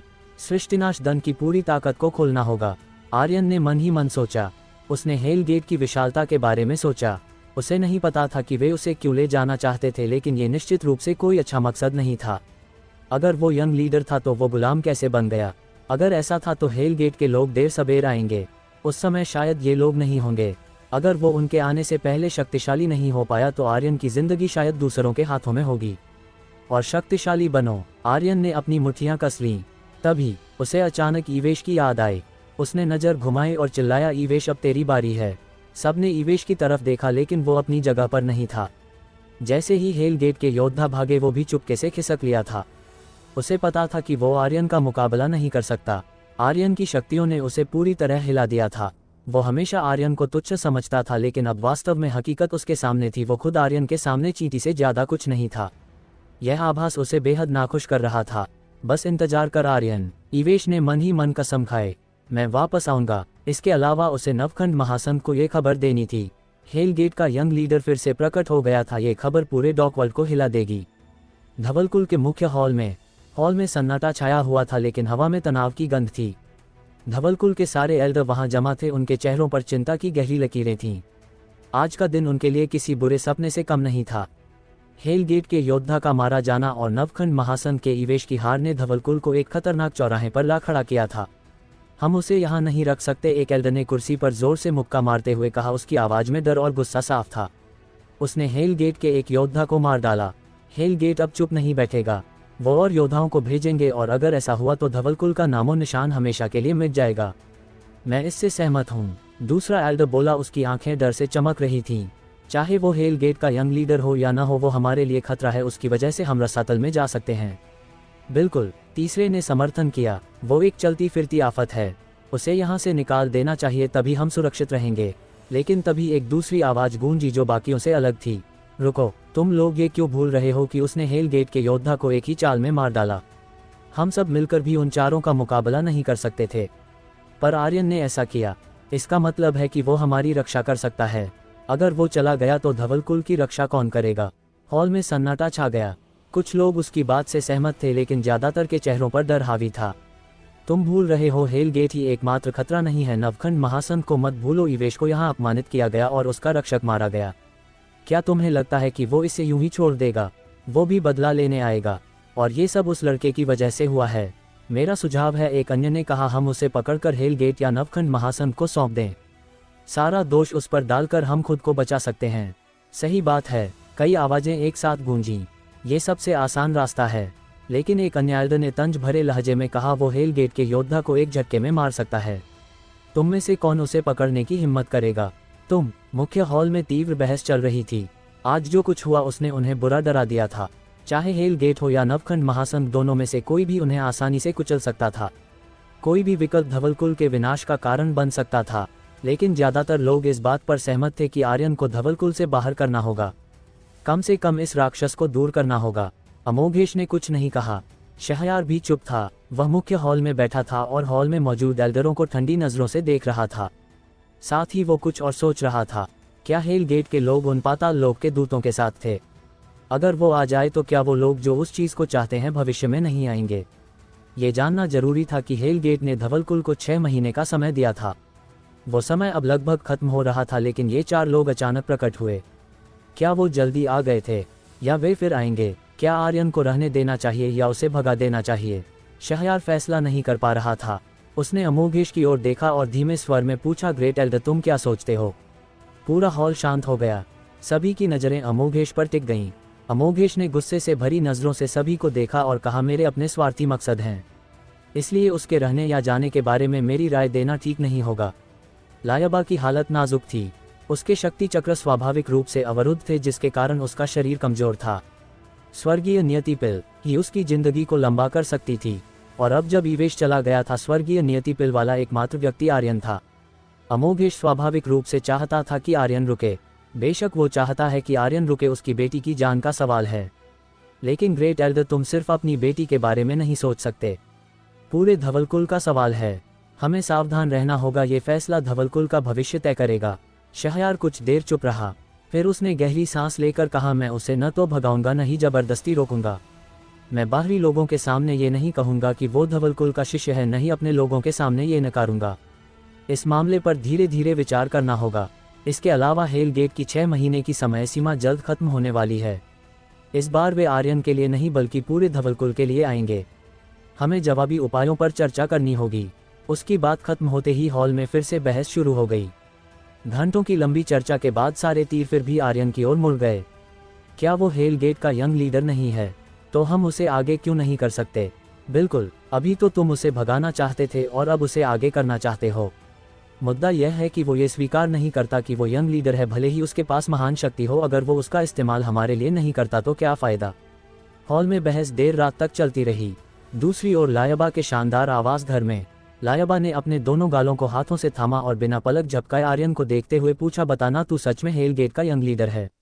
आर्यन ने हल्के से मुस्कुराते हुए जवाब दिया, नहीं, मैं वही हूँ जो मैं हूँ। मेरा नाम आर्यन है। उसने ये स्वीकार नहीं किया कि वह यंग लीडर था, लेकिन उसे अपने दिल में पता था कि इस शरीर की पहचान वाकई हेल गेट का यंग लीडर हो सकती थी। लायबा ने खिलखिलाकर हंसी, तू कोई भी हो मेरे लिए तू वही छोटा गुलाम है, निडर, बिंदास और मस्त। उसकी हंसी में बचपना था जो आर्यन को हल्का सा सुकून दे गया। तभी सूरमास ने सिर खुजलाते हुए कमरे में कदम रखा। अरे बॉस, ये ब्लडलाइन क्या बला है? जितना मैं साधना करता हूँ उतना ही लगता है कि मेरा शरीर बदल रहा है। देखो ना, उसने अपने सिर की ओर इशारा किया। ये 2 गांठें कहाँ से उभर आईं? ये तो पक्का कोई सींग है, सख्त और अजीब। सूरमास इस पूरे समय साधना में डूबा था। आर्यन ने उसे जो महिषासुर ब्लडलाइन दी थी उसकी शक्ति से वो उत्साहित था, लेकिन जितना वो साधना करता उतना ही उसे लगता कि ये शक्ति अथाह थी, जैसे कोई अंतहीन गड्ढा। और उसके शरीर में भी बदलाव आ रहा था, वो और अधिक भैंसे जैसा लगने लगा था। आर्यन ने उसे गौर से देखा और चुपके से हैरान हुआ। फिर बोला, मैंने तुझे जो ब्लडलाइन दी वो महिषासुर ब्लडलाइन है, एक प्राचीन ताकतवर शक्ति। अगर इसे चरम तक साध लिया जाए तो ये स्वर्ग तक पहुंच सकती है, पाताल को भेद सकती है। ये बेहद खतरनाक है। सूरमास की आंखें चमक उठीं, उसका खून जोश से उबलने लगा। तो ये बात है, महा ब्लडलाइन, फिर तो मुझे अपनी साधना दोगुनी करनी होगी, उसने जोश में कहा। हाँ, आर्यन ने मुस्कुराते हुए कहा, लेकिन सावधान रहना, हो सकता है तू सच में भैंसा बन जाए। सूरमास एक पल को ठिठका, फिर जोर से हंसा। अरे मेरे नाम के हिसाब से तो मुझे सुअर बनना चाहिए था, लेकिन भैंसा, ये तो 1000 गुना बेहतर है। मैं इस दुनिया का सबसे ताकतवर भैंसा बनूंगा, उसने मूर्खतापूर्ण ढंग से हंसते हुए कहा और फिर अपने कमरे में लौटकर साधना में डूब गया। आर्यन ने आकाश की ओर देखा, उसकी आंखों में थकान थी। मैं वापस जाकर आराम करने जा रहा हूं, उसने कहा। लायबा ने उदास होकर पूछा, क्या तू इस जगह को छोड़ देगा? आर्यन ने हल्के से मुस्कुराते हुए जवाब दिया, अभी नहीं। लायबा का चेहरा फूल की तरह खिल उठा। ये तो फिर अच्छी बात है। आर्यन को अभी 2 मिशन पूरे करने थे। पहला लायबा की बीमारी का इलाज करना, एक एस रैंक मिशन। पुरस्कारों को नज़रअंदाज करते हुए भले ही कोई पुरस्कार ना हो, आर्यन लायबा की मदद करने के लिए अपना सर्वश्रेष्ठ देता। दूसरा था वृशांत की दी हुई सीलबंद स्पेस रिंग को खोलना, जिसके लिए कुलपति का चिन्ह चाहिए था। आर्यन का मन कह रहा था कि इस रिंग में कुछ खास था। वो बिल्कुल भी इसे शहरयार को देने के मूड में नहीं था। अगले दिन सूरज की पहली किरणें धवलकुल की चोटी पर पड़ रही थीं, पर हवा में एक अजीब सा तनाव था। रात भर मुख्य हॉल में चली बहस ने सभी एल्डरों के दिल में डर और अनिश्चितता भर दी थी, लेकिन आर्यन को इन बातों की जरा भी परवाह नहीं थी। उसका मन साफ था, वो धवलकुल का शिष्य बनने के लिए नहीं आया था। वो यहाँ सिर्फ अपने मिशनों के लिए रुका था, बाकी सब उसके लिए हवा में उड़ते शब्द थे। सुबह सुबह जब धवलकुल के लोग अभी भी अपने डर और साजिशों में उलझे थे, आर्यन अमोघेश के कमरे की ओर बढ़ गया। आधे घंटे बाद आर्यन ने अमोघेश का आदेश बैज लिया और धवलकुल के पुस्तकालय की ओर चला गया। रास्ते में शिष्य उसे देखकर फुसफुसा रहे थे, कुछ उसकी तारीफ में कसीदे पढ़ रहे थे, कुछ डर से उससे दूरी बनाए रख रहे थे। लेकिन आर्यन ने उनकी बातों को अनसुना कर दिया और ऐसा दिखाया जैसे उसने कुछ देखा ही ना हो। पुस्तकालय में डिंग क्लोजिंग स्क्वायर ब्रैकेट, बधाई हो आर्यन, औषधि कौशल में प्रशिक्षण के लिए। जैसे ही उसने औषधि कौशल की एक प्राचीन किताब को पढ़ना पूरा किया, सिस्टम की आवाज़ उसके दिमाग में गूंजी। इसका मतलब था कि उसने इस कौशल को सफलतापूर्वक सीख लिया था। हालांकि उसने धरती में इन कौशलों को महान परिपूर्णता स्तर तक सीख लिया था, लेकिन वो धरती के स्तर पर थे। डॉक वर्ल्ड का स्तर धरती से ऊंचा था और उसके पिछले औषधि कौशल का स्तर पूरी तरह से पीछे रह गया था। यह ऐसा था जैसे जब तकनीक विकसित होती है, पुरानी चीज़ें स्वाभाविक रूप से हटा दी जाती हैं। वैसे भी ये एक नया शरीर था, इसलिए उसे स्वाभाविक रूप से शुरू से साधना करनी थी। उसने पुस्तकालय में उपलब्ध हर सहायक कौशल को पढ़ डाला, औषधि निर्माण, फॉर्मेशन मंत्र और प्राचीन रसायन शास्त्र।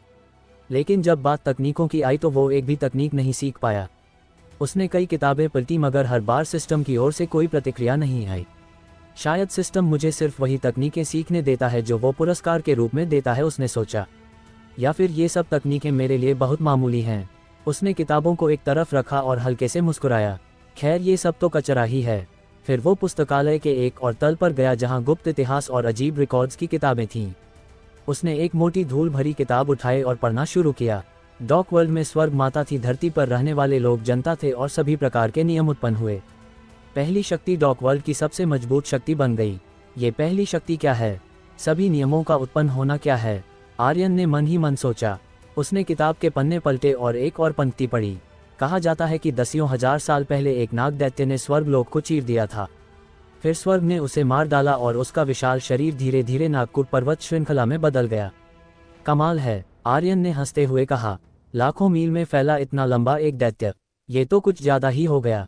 मैंने बेहेमोथ बीस्ट देखा है और शायद ही कोई उससे विशाल जीव हो सकता है। ये तो मजाक है। बेहेमोथ बीस्ट का जिक्र आते ही उसकी आंखें ठंडी हो गईं। उसने मन ही मन सोचा, तू अब कहाँ है मेरे दोस्त? तू ठीक तो है ना? पूर्वज रुद्रदेव ने उसे बताया था कि एक बार बेहेमोथ बीस्ट किसी लोक को चुन लेता है तो वह उसे छोड़ नहीं सकता। वो जरूर डॉक वर्ल्ड के किसी कोने में होगा। आर्यन को वो बहुत याद आ रहा था। उसे अपने साथियों 8 वॉर गॉड्स की भी याद आई। आरू ने भविष्य देखा था और उसने अपने पिता और 7 अन्य लोगों को पुनर्जन्म लेते देखा था। लेकिन वे अब कहाँ थे? आर्यन ने मन ही मन सोचा, हातिम तुम लोग कहाँ हो? छी! एक जोरदार चीख ने पर्वतों को हिला दिया। आसपास के पेड़ हिल गए और पक्षी डरकर उड़ गए। हातिम, वीरन ने गुस्से से दहाड़ते हुए कहा, क्या तू थोड़ा सहन नहीं कर सकता? हातिम ने सिर खुजलाया और भोलेपन से मुस्कुराया। माफ करना भाई, बहुत खुजली हो रही थी, रोक नहीं पाया। मुझे लगता है मास्टर अभी मेरे बारे में सोच रहा था, तभी तो ये छींक आए। कमबख्त, अरहत ने बड़बड़ाते हुए कहा। हर बार छींकने पर यही बोलता है कि मास्टर मेरे बारे में सोच रहा है। कुछ नया बोल भाई, हातिम ने गंभीर चेहरा बनाया। इस बार सच में है, मुझे लग रहा है मास्टर कहीं पास ही है। बस करो, लुरेज ने उन्हें चुप कराया। रुको, कोई आ रहा है। उसके इशारे पर सभी की नजरें सड़क की ओर गईं। औजा एजकांत मीनराज आठों की आंखें चमक उठी जैसे जंगली भेड़ियों ने शिकार देख लिया हो। अचानक हातिम ने अपने थंडर हथौड़े को लहराया और भारी कदमों के साथ सड़क के बीच में कूद गया। उसकी पीठ पर लदा ताबूत हिल गया और उसकी मौजूदगी इतनी भयानक थी कि हवा में बिजली की चमक सी फैल गई। ये पेड़ मैंने लगाया है और ये सड़क मैंने खोली है, उसने दहाड़ते हुए कहा। अगर यहाँ से गुजरना है तो सड़क का पैसा दो। सड़क पर चल रहे यात्री डर से कांप उठे। उनके चेहरे पीले पड़ गए और वह तुरंत जमीन पर घुटनों के बल बैठ गए। महाशय, हम गरीब लोग हैं, एक ने कांपती आवाज में कहा। हमारे पास कहाँ पैसा है, कृपया दया करें, हमें जाने दें। उनके चेहरों पर आंसुओं की धार बह रही थी। वीरन की भौहें सिकुड़ गईं। गई भैंस पानी में, ये भोंदू कुछ उल्टा ही करेगा। हातिम ने अपना सीना थपथपाया और जेब से कुछ पन्ना सिक्के निकाले। जल्दी उठो, उसने यात्रियों से कहा, ये सिक्के रखो और जल्दी जाओ। हाय, गरीब लोग कितने दुखी होते हैं। यात्री हक्के बक्के रह गए। ये कैसी डकैती थी? डकैत पैसा लूटने की जगह दे रहा था। लेकिन उन्होंने देर नहीं की और वो सिक्के लेकर जल्दी से भाग गए। हातिम, सातों ने एक साथ चिल्लाया। अबे भोंदू, वीरन ने गुस्से से कहा, हम डकैत हैं, लूटते हैं। तू इस तरह हमें क्या खाने देगा? मैं अब और नहीं सह सकती। औजा ने चिल्लाया, मैं भूख से मर रही हूँ। इस धंधे का कोई फायदा नहीं है। मीनराज ने शिकायत की। हातिम ने फिर सिर खुजलाया। अरे गरीब लोग कितने दयनीय हैं, हमें उनकी मदद करनी चाहिए। उनकी मदद? एजकांत ने तंज मारा। तो मैं तुझसे पूछता हूँ, हमें आखिरी बार कब खाने को कुछ मिला? ओह, मुझे नहीं पता, हातिम ने भोलेपन से कहा। ठीक है, आसान सवाल, अरहत ने कहा। तूने कितने दिन से पेट भरकर खाना नहीं खाया? पेट भरकर? हातिम ने उंगलियों पर गिनती शुरू की। 2, 5, हाँ 18 दिन से पेट भरकर नहीं खाया और पिछले 3 दिन से तो कुछ भी नहीं। खाने की बात करने से मुझे और भूख लग रही है। वीरन ने सिर पीट लिया। मैं तुझे सलाम करता हूँ भाई। बाकी 6 लोग शब्दहीन रह गए। लुरेज ने गंभीर होकर कहा, इस तरह यहाँ रहना ठीक नहीं है। लेकिन ये सड़क यमगढ़ शहर की ओर जाती है। अगर हम यहाँ डटे रहें तो शायद मास्टर का कोई सुराग मिले। खरगोश का इंतजार करना कोई तरीका नहीं है, मीनराज ने कहा। हमें नहीं पता कि मास्टर यहाँ से गुजरेगा भी या नहीं। शायद वो किसी और दिशा में है। डॉक वर्ल्ड इतना बड़ा है कि पागल कर देता है, औजा ने बड़बड़ाया। पहले ये सोचो कि आज खाने के लिए क्या करें, एजकांत ने कहा। मैं अब डकैती नहीं करना चाहता। ये सब बेकार लोग हैं, कोई पैसा नहीं है इनके पास। तो कुछ बड़ा करें, वीरन ने जोश में कहा। क्यों ना हम नीलामी घर लूट लें? वहाँ ढेर सारा पैसा है, कीमती पिल्स और खजाने हैं।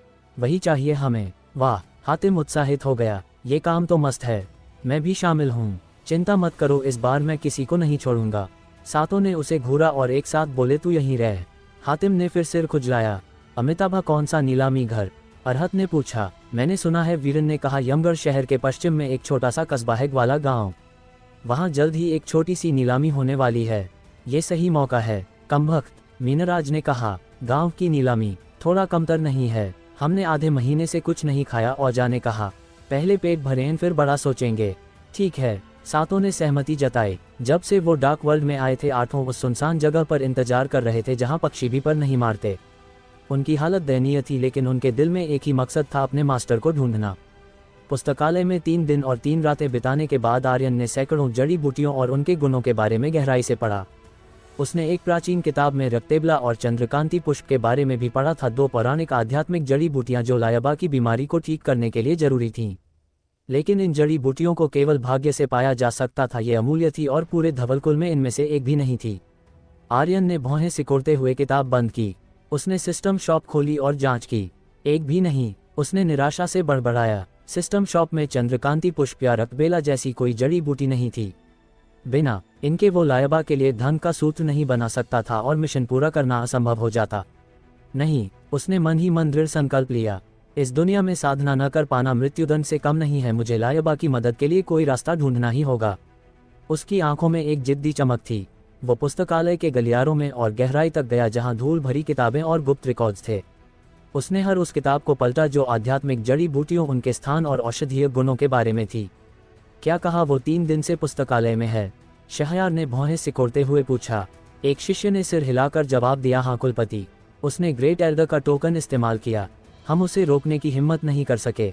वो 3 दिन और 3 रातों से पुस्तकालय में बंद है। क्या हमें उसे बाहर निकाल देना चाहिए? शहरयार ने अपनी दाढ़ी सहलाई और सोच में पड़ गया। वो वहाँ क्या ढूंढ रहा है? क्या वो धवलकुल की उन्नत तकनीकों को सीख रहा है? धवलकुल का पुस्तकालय एक खजाना था। वहाँ प्रथम श्रेणी से लेकर 9वीं श्रेणी तक की गुप्त तकनीकें थीं जो हर शिष्य का सपना थीं। अगर आर्यन वहाँ इतना समय बिता रहा था तो क्या वो इन तकनीकों को हथियाने की कोशिश कर रहा था? शिष्य ने तिरस्कार भरे लहजे में जवाब दिया, नहीं, वो तकनीकों को नहीं सीख रहा। वो गुप्त इतिहास, अलौकिक घटनाओं और औषधीय किताबें पढ़ रहा है। समय समय पर हंसता भी है जैसे कोई पागल। मैंने उसकी पढ़ी किताबों की जांच की। ज़्यादातर बनावटी कहानियां हैं, नाग, राक्षस, पौराणिक जड़ी बूटियां और ऐसी चीज़ें जो कोई गंभीरता से नहीं लेता। वो हमारे पुस्तकालय को किसी उपन्यास की दुकान की तरह इस्तेमाल कर रहा है। शहरयार की आंखें सिकुड़ गईं। बस इन किताबों को पढ़ रहा है। आर्यन, तू क्या ढूंढ रहा है? उसने मन ही मन सोचा। फिर उसने शिष्य को आदेश दिया, निगरानी रखो। मुझे हर छोटी बड़ी बात की खबर चाहिए। हाँ, शिष्य ने तुरंत सिर हिलाया और चला गया। शहरयार अकेले में सोच में डूब गया।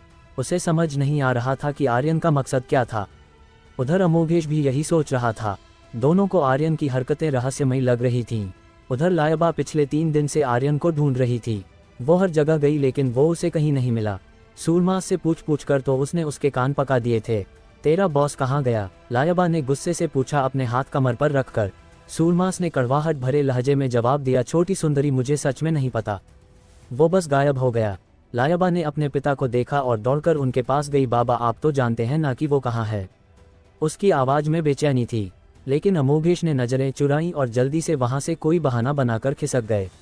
आर्यन ने उन्हें सख्त हिदायत दी थी कि उसका ठिकाना किसी को ना बताएं। लायबा उदास होकर वापस आंगन में आ गई। उसकी आंखें नम थीं। एक और दिन और रात बीत गई। आर्यन ने आलस्य से अंगड़ाई ली, एक मोटी किताब बंद की और मुस्कुराते हुए कहा, मैंने सब कुछ समझ लिया। उसने चंद्रकांति पुष्प और रक्तबेला के बारे में सारी जानकारी जुटा ली थी।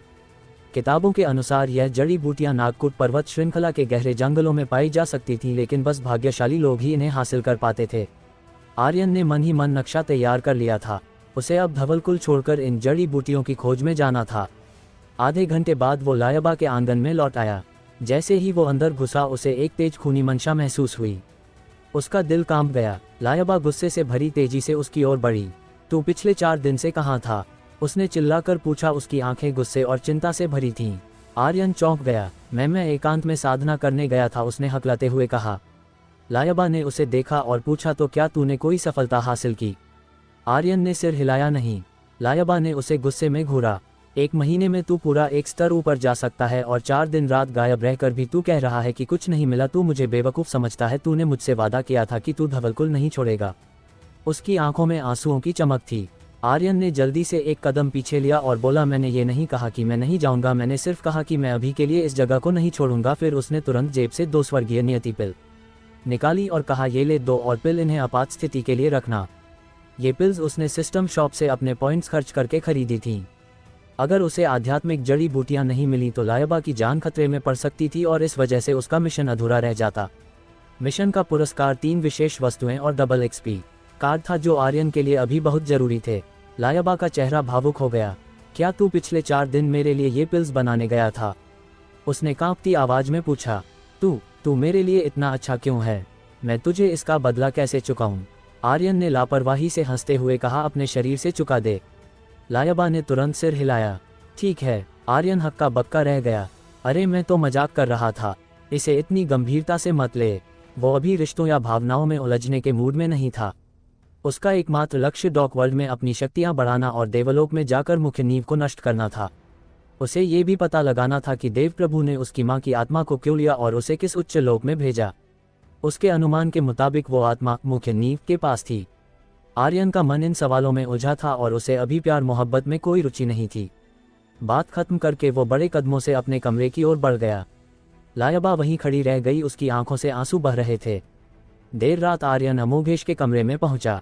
उसने उसका आदेश बैज वापस किया और शांत स्वर में कहा, मैं थोड़े समय के लिए बाहर जा रहा हूं, शायद वापस आने में कुछ वक्त लगे। अमोघेश चौंका। जा रहा है? अच्छा है, जा, उसने उदासीन लहजे में कहा। धवलकुल अब मुसीबत का अड्डा बन गया है। हर कोई अपनी जान बचाने में लगा है। अगर तू जा सकता है तो जा, कम से कम यहाँ के दलदल में नहीं फंसेगा। आर्यन ने शांत स्वर में जवाब दिया, मैं वापस आऊंगा। अमोघेश ने गुस्से से कहा, अगर जा रहा है तो वापस मत आना। धवलकुल बर्बाद होने की कगार पर है। लोग बिखर चुके हैं। कई एल्डर तो पहले ही निकल चुके हैं। इस दौरान लोगों के दिल बिखर गए थे। अगर किसी कुल के लोग बिखर जाएं तो उसका विनाश दूर नहीं होता। आर्यन ने सुना था कि धवलकुल में लोग डर के मारे भाग रहे थे। विपत्ति के समय लोग बिखर जाते हैं और धवलकुल का अंत अब दूर नहीं था। कौन बेफालतू में अपनी जान गंवाता? लेकिन आर्यन ने इस पर कोई बात नहीं की। उसे धवलकुल के अस्तित्व की परवाह नहीं थी। वो बस मिशन और लायबा को ठीक करने की संभावना की परवाह करता था। जैसे ही वो जाने को हुआ, अमोघेश ने अचानक पूछा, वो चीज़ जो वृषांत के पास थी वो तेरे पास है ना? आर्यन की आंखें हिली, लेकिन उसने ना तो हाँ कहा ना। मैंने उसे नहीं मारा, उसने शांत स्वर में जवाब दिया। अमोघेश ने मुस्कुराकर कहा, मैं समझ गया। जैसे ही आर्यन दरवाजे की ओर बढ़ा, वो रुका और पीछे मुड़कर पूछा, मुझे कुलपति का चिन्ह कैसे मिलेगा? अमोघेश की भौहें हिलीं। उसने आर्यन को गंभीरता से देखा। कुछ पल की चुप्पी के बाद उसने धीरे से कहा, कुलपति का इच्छा टोकन।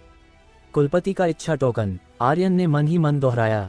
अमोघेश ने गुस्से से कहा, हाँ, कुलपति की इच्छा की शक्ति वही कुलपति का चिन्ह है। यह एक खास सरणी की बेड़ी की तरह है। केवल एक निश्चित प्रकार की शक्ति ही इसे खोल सकती है। अगर तूने गलत शक्ति से इसे खोलने की कोशिश की तो अंदर की चीज नष्ट हो जाएगी। उसके शब्द साफ थे। अमोघेश कोई मूर्ख नहीं था। उसे पता था कि वृषांत की स्पेस रिंग आर्यन के पास थी, और आर्यन भी समझ गया था कि अमोघेश को सब पता है, लेकिन उसने इसे छिपाने का फैसला किया। तो व्यूवर्स, आपको क्या लगता है, क्या होगा इस नॉवल में आगे? ये जानने के लिए सुनते रहिए स्पिरिट वर्ल्ड के अगले चैप्टर सिर्फ और सिर्फ हमारे चैनल रोज बस पर। और हाँ, अगर चैप्टर पसंद आया हो तो लाइक और कमेंट जरूर कर देना। इससे मुझे भी अगले चैप्टर्स को अपलोड करने में मजा आता है। धन्यवाद। हेलो दोस्तों, आप लोगों का स्वागत है हमारे चैनल स्टोरी बाय डी के एफएम पर। दोस्तों, अगर हमारे चैनल पर नए हो तो सब्सक्राइब कर लो हमारे चैनल स्टोरी बाय डी के एफएम को, क्योंकि स्पिरिट वर्ल्ड और सुपर योद्धा ध्रुव रिटर्न हमारे ही चैनल पर सबसे पहले आता है। हेलो दोस्तों, आप लोगों का स्वागत है हमारे चैनल स्टोरी बाय डी के एफएम पर। दोस्तों, अगर हमारे चैनल पर नए हो तो सब्सक्राइब कर लो हमारे चैनल स्टोरी बाय डी के एफएम को, और दोस्तों वीडियो पर लाइक और कमेंट भी कर दिया करो ताकि हमें पता चल सके कि आप लोगों को ये स्टोरी कैसा लग रहा है। सुपर योद्धा ध्रुव रिटर्न के असली एपिसोड आपके YouTube channel story by D के एफएम, जिसमें लगभग 10,000 सब्सक्राइबर हैं, और टेलीग्राम चैनल ध्रुव रिटर्न सीजन 4 पर अपलोड होते हैं। अगर आप लोग दूसरे चैनलों पर एपिसोड सुन रहे हो तो उस चैनलों को अनसब्सक्राइब कर दो और मेरे channel YouTube channel story by D के एफएम, जिसमें लगभग 10,000 सब्सक्राइबर है, और टेलीग्राम चैनल ध्रुव रिटर्न सीजन 4 से जुड़ने की कोशिश करो ताकि आप ओरिजिनल एपिसोड और सबसे पहले एपिसोड पा सको। आर्यन और सूरमास नागपीक से नीचे उतर गए। ये अमोघेश ही था जिसने चुपके से उन्हें नीचे उतारा, और जब ये खबर शहयार तक पहुंची तो उसका गुस्सा फट पड़ा। क्या? शहयार ने मेज पर जोर से मुक्का मारा और गुस्से से चिल्लाया। आर्यन चला गया। अमोघेश, क्या तू पागल हो गया है? क्या तुझे अंदाजा भी है कि वो इस वक्त हमारे लिए कितना जरूरी था? हेल गेट की समय सीमा नजदीक है और तूने उसे जाने दिया। क्या तू धवलकुल को बर्बाद होते देखना चाहता है? उसकी आवाज में क्रोध और निराशा थी। उसकी मुट्ठियां कस गईं और उसकी आंखों में एक पल के लिए हत्या की मंशा चमकी जो किसी ने नहीं देखी। शहयार का मन उलझन में था। अगर वो उस चीज को नहीं ढूंढ पाया जिसे हेल गेट मांग रहा था तो आर्यन को उसकी जगह दिया जा सकता था, क्योंकि उसकी ब्लडलाइन की प्रतिभा इतनी शक्तिशाली थी कि वो धवलकुल को हेल गेट के गुस्से से बचा सकता था। इस तरह धवलकुल अभी भी धवलकुल रहता और वह अभी भी धवलकुल का कुलपति रहता। लेकिन अब जब आर्यन चला गया था तो वह हेल गेट का सामना कैसे करेगा? अचानक शहयार को ऐसा लगा जैसे आसमान ढहने वाला हो। अगर आर्यन चला गया तो वह निश्चित रूप से वापस नहीं आएगा। ऐसे में वो हेल गेट को क्या देगा? उसने गहरी सांस ली और अमोघेश की ओर देखा। हेल गेट को छोड़ भी दे तो नवखंड संगठन का क्या? आर्यन ने ईवेश को अपमानित किया और उसके रक्षक को मार डाला। अगर वो उसे मांगने आए तो हम क्या करेंगे? मैं तुझसे एक सवाल पूछता हूँ अमोघेश, हम क्या करें? तुझे सौंप दें या तेरी बेटी लायबा को? शहयार का गुस्सा अब साफ दिख रहा था। हॉल में मौजूद सभी एल्डर सन्नाटे में थे। कुछ ने नजरें झुका ली तो कुछ चुपके से अमोघेश के दुर्भाग्य पर हंस रहे थे। सही हुआ, ये उसी के घमंड का नतीजा है। हा, अब देखो कैसे अपनी बेटी को बचाएगा। अमोघेश ने भौहें सिकोड़ ली लेकिन उसने कोई जवाब नहीं दिया। उसने शांत स्वर में कहा, कुलपति, मैं खुद अंधगर्भ दलदल में जाकर दूसरा खजाना ढूंढने को तैयार हूँ। शहयार ने तुरंत जवाब दिया, ठीक है, तूने खुद कहा, अगर तू कुछ नहीं ढूंढ पाया तो वापस मत आना। अमोघेश ने सिर झुकाया और बिना कुछ कहे मुख्य हॉल से बाहर निकल गया। लेकिन वो अपने निवास पर नहीं गया। इसके बजाय उसने अपनी उड़न तलवार को सक्रिय किया और धवलकुल से बाहर उड़ गया। एक एल्डर ने शहयार की ओर देखकर पूछा, कुलपति, क्या होगा अगर वो भी भाग गया तो? शहयार की आंखें सिकुड़ गईं। उसने ठंडे स्वर में कहा, मुझे नहीं लगता कि उसकी इतनी हिम्मत है। मेरा आदेश के बिना लायबा को बाहर मत जाने देना। जब तक उसकी बेटी यहाँ है वो जरूर वापस आएगा। एक अन्य एल्डर ने हिचकते हुए कहा, कुलपति, वो आर्यन, तुरंत किसी को भेजो उसे ढूंढने के लिए। शहयार ने दहाड़ते हुए कहा, हमें उसे हर हाल में वापस लाना होगा। उसी वक्त एक और एल्डर ने सावधानी से कहा, कुलपति, इस बार की परीक्षा में फेल हुए सभी शिष्यों को हमने साफ कर दिया, लेकिन हमें एल्डर वृषांत की स्पेस रिंग या उड़न तलवार नहीं मिली। क्या ऐसा हो सकता है कि वो चीजें उन शिष्यों के पास हो सकती है जो परीक्षा में पास हुए? क्या हमें उन्हें भी? शहयार की आंखें चमक उठीं। उसे अब शक हो रहा था कि वृषांत की स्पेस रिंग आर्यन के पास थी, लेकिन उसने दुखी होने का नाटक करते हुए कहा, धवलकुल के लिए मेरे पास कोई और रास्ता नहीं है। जांच जारी रखो, लेकिन चुपके से, किसी को शक नहीं होना चाहिए। समझ गए। सभी एल्ड्रो ने सिर हिलाया और चले गए। नागकूट पर्वत श्रृंखला की गहराइयों में भोर का उजाला कब का फैल चुका था, पर इस इलाके तक सूरज की कोई किरण पहुंच ही नहीं पाती थी। धुंध और घनी परछाइयों में डूबा ये पर्वतीय अंधकार मानो स्वयं ही किसी प्राचीन श्राप से जन्मा हो। हवा में नमी और खून की सी गंध तैर रही थी, हर पत्ते के पीछे कोई घात लगाए बैठा हो ऐसी बेचैनी महसूस होती थी। आर्यन और सूरमास सावधानी से आगे बढ़ रहे थे। उनके हर कदम के साथ सूखी डालियां चरमरा कर टूट रही थीं और ये आवाज़ उस घातक सन्नाटे में और भी डरावनी लग रही थी। नागकूट पर्वत का यह इलाका ऐसा था जहां हर सांस मौत को न्योता देने जैसी लगती थी। सूरमास ने धवलकुल की दिशा में मुड़कर पूछा, बॉस तुमने अचानक धवलकुल क्यों छोड़ दिया? आर्यन ने पीछे मुड़कर देखा और शांत आवाज में कहा, हम वापस जाएंगे, लेकिन अभी हमें रक्तबेला ढूंढनी है। ये जड़ी बूटी आमतौर पर गुफाओं में उगती है जहां केवल एक तारे की ऊर्जा की किरण पड़ती है। अगर तुम्हें आसपास कोई गुफा दिखे तो तुरंत मुझे बताना। पुस्तकालय में पढ़ी किताबों से आर्यन ने रक्तबेला के बारे में सब कुछ सीख लिया था। ये जड़ी बूटी तारे की ऊर्जा को अवशोषित करती थी और केवल उन गुफाओं में उगती थी जहां सूरज की रोशनी नहीं पहुंचती थी। सूरमास ने सिर हिलाया। समझ गया बॉस। दोनों पर्वतीय जंगल की गहराइयों में बढ़े। रास्ते में उन्हें कई बार बीस्ट्स का सामना करना पड़ा। यहाँ के सबसे कमजोर बीस्ट भी 3 सितारा स्तर के थे, लेकिन उनकी आंखें लाल थी। इसका मतलब था कि वो सक्रिय रूप से हमला करते थे। धम, एक विशाल भालू जैसा खतरनाक बीस्ट सूरमास पर झपटा। सूरमास ने अपनी महिषासुर ब्लडलाइन की शक्ति को सक्रिय किया और जोरदार दहाड़ मारी। उसने तुरंत बीस्ट को पकड़ लिया, लेकिन उसकी ताकत कम पड़ रही थी। बॉस जल्दी मारो, सूरमास ने चिल्लाया, लगातार पीछे हटते हुए। आर्यन ने अपनी आंखें उठाईं और असुरा ब्लेड को लहराया। असुरा स्लैश। उसका ब्लेड हवा को चीरता हुआ बीस्ट के शरीर से गुजरा। तूफानी पैर तकनीक। उसने तुरंत अपने पैरों से लगातार लातें मारी और बीस्ट जमीन पर ढेर हो गया। डिंग, बधाई हो आर्यन। 3 सितारा बीस्ट को मारने पर 2300 एक्सपी पॉइंट्स, 200 काल ऊर्जा पॉइंट्स और 1 काल मूल्य प्राप्त हुआ। सिस्टम की बीप बजी। आर्यन ने बिना रुके सूरमास के आसपास के अन्य बीस्ट्स पर हमला शुरू कर दिया। आधे मिनट में एक और बीस्ट जमीन पर गिर गया। हफ हफ सूरमास हाँफते हुए बोला, बॉस ये जगह कुछ अजीब है। यहाँ बीस्ट्स की संख्या बहुत ज्यादा है। आर्यन ने भी इस बात को महसूस किया। जब इतने बीस्ट्स हैं तो हम रास्ता बनाते हुए अंदर जाएंगे। उसकी आवाज में दृढ़ता थी। सूरमास के चेहरे पर मुस्कान फैल गई। समझ गया। उसने दोबारा अपनी महिषासुर ब्लडलाइन को सक्रिय किया और उसका शरीर एक भयानक आभा से चमक उठा। फिर उसने दहाड़ते हुए चिल्लाया, बीस्ट्स तुम्हारा दादा आ रहा है। दोनों ने जंगल में आगे बढ़ना जारी रखा। हर कदम पर नए बीस्ट्स का सामना हो रहा था। यहाँ के बीस्ट्स न सिर्फ शक्तिशाली थे, बल्कि उनकी आंखें लाल थीं, जो उनकी आक्रामकता को दर्शाता था। क्या इन बीस्ट्स को कुछ उकसा रहा है? आर्यन ने मन ही मन सोचा। तभी सूरमास ने घास में छिपा एक पत्थर का स्मारक देखा।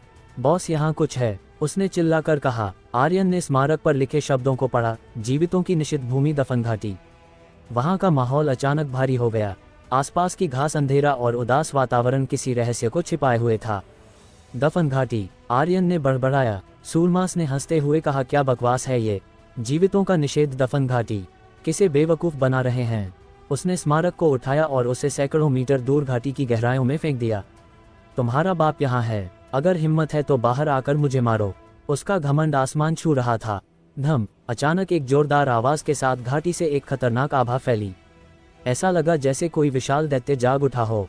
हवा में ठंडक बढ़ गई और पेड़ों की पत्तियां कांपने लगीं। सूरमास का चेहरा पल में मुरझा गया।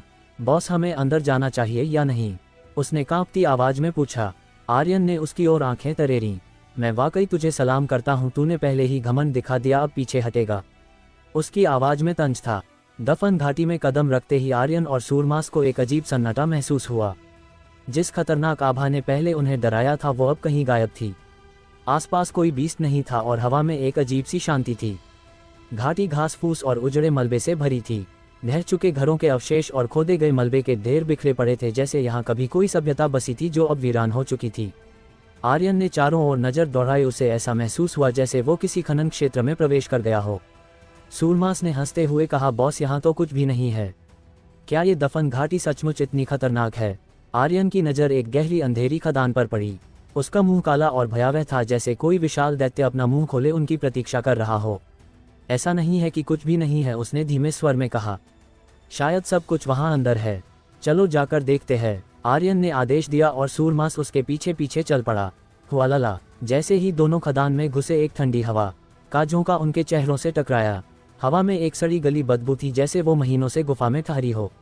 हवा है तो इसका मतलब इस खदान में और भी प्रवेश या निकास होने चाहिए, आर्यन ने कहा। सूरमास रास्ते में कुछ निशान लगाते चल ताकि हम रास्ता ना भूलें। समझ गया बॉस। सूरमास ने मशाल जलाए और खदान की गहराइयों में बढ़ना शुरू किया। खदान का रास्ता गुफानुमा संकरा और घुमावदार था। दोनों को वहां पहुंचने में पूरे 2 घंटे लग गए। अचानक सामने का दृश्य बदल गया। खदान की छत पर अनगिनत चमकते हीरे जड़े थे जो तारों की तरह रोशनी बिखेर रहे थे। सूरमास चौंक गया। बॉस, क्या अंधेरा चला गया? ये तारे कहाँ से आए? आर्यन ने हंसते हुए कहा, कमबख्त, ये तारे नहीं हीरे हैं। हीरों की चमक इतनी तेज थी कि पूरी खदान रोशनी से भर गई। लेकिन तभी जमीन अचानक फट गई। एक सड़ा हुआ हाथ सूरमास का पैर पकड़कर उसे नीचे खींचने लगा। अरे! सूरमास जमीन पर गिर पड़ा और बड़बड़ाया, मुझे किसने ठोकर मारी? मशाल की रोशनी में एक भयानक चेहरा उभरा। 2 गहरी हरी आंखें सूरमास को घूर रही थीं। उसका शरीर सड़ा हुआ था, मांस फटा हुआ था और कीड़े उस पर अंदर बाहर रेंग रहे थे। ये एक शवजीवी था, एक लाशनुमा प्राणी। शवजीवी। सूरमास का चेहरा पीला पड़ गया। डर के मारे उसने चिल्लाया, बॉस, यहाँ शवजीवी है। चुप रह। आर्यन ने उसे चेतावनी देने की कोशिश की, लेकिन तब तक देर हो चुकी थी। जमीन पर एक के बाद एक छेदों में से हाथ उभरे और दर्जनों शवजीवी बाहर निकलने लगे। इनकी आंखें भी घाटी के सभी बीस्ट की तरह लाल थीं और उनके नाम सिस्टम में लाल रंग में चमक रहे थे, जो उनकी आक्रामकता को दर्शाता था। सूरमास, ध्यान से, आर्यन ने चिल्लाया। उसने असुरा ब्लेड को स्पेस रिंग में वापस रखा और सृष्टिनाश दंड को हाथ में लिया। शवजीवी, देखता हूं तुम क्या कर सकते हो। उसने सृष्टिनाश दंड से हमला किया और एक शवजीवी का सिर फट गया। लेकिन वो तुरंत मरा नहीं, उसकी एचपी सिर्फ थोड़ी सी कम हुई। इतनी मजबूत रक्षा? आर्यन ने हैरानी से कहा। सूरमास ने अपनी महिषासुर ब्लडलाइन को सक्रिय किया। उसके शरीर पर एक भयानक भैंसे की छाया उभरी और उसने जोरदार मुक्का मारा। उसका हमला 2 शवजीवियों को पीछे धकेल गया, लेकिन वो फिर से उठ खड़े हुए। बॉस, ये शवजीवी बहुत मजबूत हैं। सूरमास हाँफते हुए बोला। मजबूत नहीं हैं, आर्यन ने ठंडे स्वर में कहा। हमारा हमला गलत है। ये शारीरिक हमले इन पर कम असर करते हैं। हमें जादुई हमले चाहिए। उनके हमले पूरी तरह से शारीरिक हमले थे जो शवजीवी को बहुत कम नुकसान पहुंचाते थे। अगर ये जादुई हमला होता तो बात अलग होती। शवजीवी धीरे धीरे उन्हें एक कोने में घेर रहे थे। उनकी गति धीमी थी, लेकिन उनमें दर्द का कोई एहसास नहीं था। वो पागलपन से आगे बढ़ रहे थे, जैसे मृत्यु उनके लिए कोई मायने नहीं रखती थी। नहीं, इस तरह नहीं चलेगा। आर्यन ने भौहें सिकोड़ लीं। सूरमास मुश्किल से टिक रहा था और शवजीवियों को पीछे धकेल रहा था, लेकिन उनकी संख्या बढ़ती जा रही थी। अचानक आर्यन के दिमाग में एक विचार कौंधा। उसने अपनी चेतना सृष्टिनाश दंड में प्रवेश कराई। गरुड़ भाई, मुझे अपनी शक्ति उधार दो। सृष्टिनाश दंड के भीतर वह जंगली और बेकाबू 3 लाल आंखें हल्के से खुली और दंड के दोनों सिरों पर आग की लपटें भड़क उठीं। लेकिन ये साधारण आग नहीं थी, ये थी डिवाइन फायर, एक ऐसी शक्ति जो मृत्यु को भी जला सकती थी। इतनी आसानी से मान गया? आर्यन को थोड़ा शक हुआ, लेकिन उसके पास सोचने का वक्त नहीं था। उसने जोर से चिल्लाया, कमबख्त, तुम्हें हंगामा करना पसंद है ना? मेरे दंड का स्वाद चखो। सृष्टिनाश दंड नीचे गिरा और डिवाइन फायर की लपटें एक शवजीवी पर गिरीं। वो तुरंत जलकर राख हो गया। डिंग! बधाई हो आर्यन, एक शवजीवी को मारने पर 3200 एक्सपी पॉइंट्स, 240 काल ऊर्जा पॉइंट्स और 1 काल मूल्य प्राप्त हुआ। हा, ये हुई ना बात। आर्यन उत्साह से चिल्लाया। इसके बाद वो शवजीवियों की भीड़ के बीच में कूद पड़ा और सृष्टिनाश दंड को पागलपन से घुमाने लगा। Boom boom boom! Divine fire की घातक लपटें पूरी खदान में छा गईं। जो शवजीवी इनसे टकराता वो या तो तुरंत मर जाता या गंभीर रूप से घायल हो जाता। डिंग डिंग डिंग! सिस्टम की बीप लगातार बज रही थी। उसके एक्सपी पॉइंट्स आसमान छू रहे थे और काल मूल्य भी बढ़ रहे थे, लेकिन साथ ही उसकी काल ऊर्जा पहले की तुलना में 2 गुना खर्च हो रही थी। जैसे ही काल ऊर्जा मिलती, यह सृष्टिनाश दंड द्वारा निगल ली जाती और डिवाइन फायर और प्रचंड होती।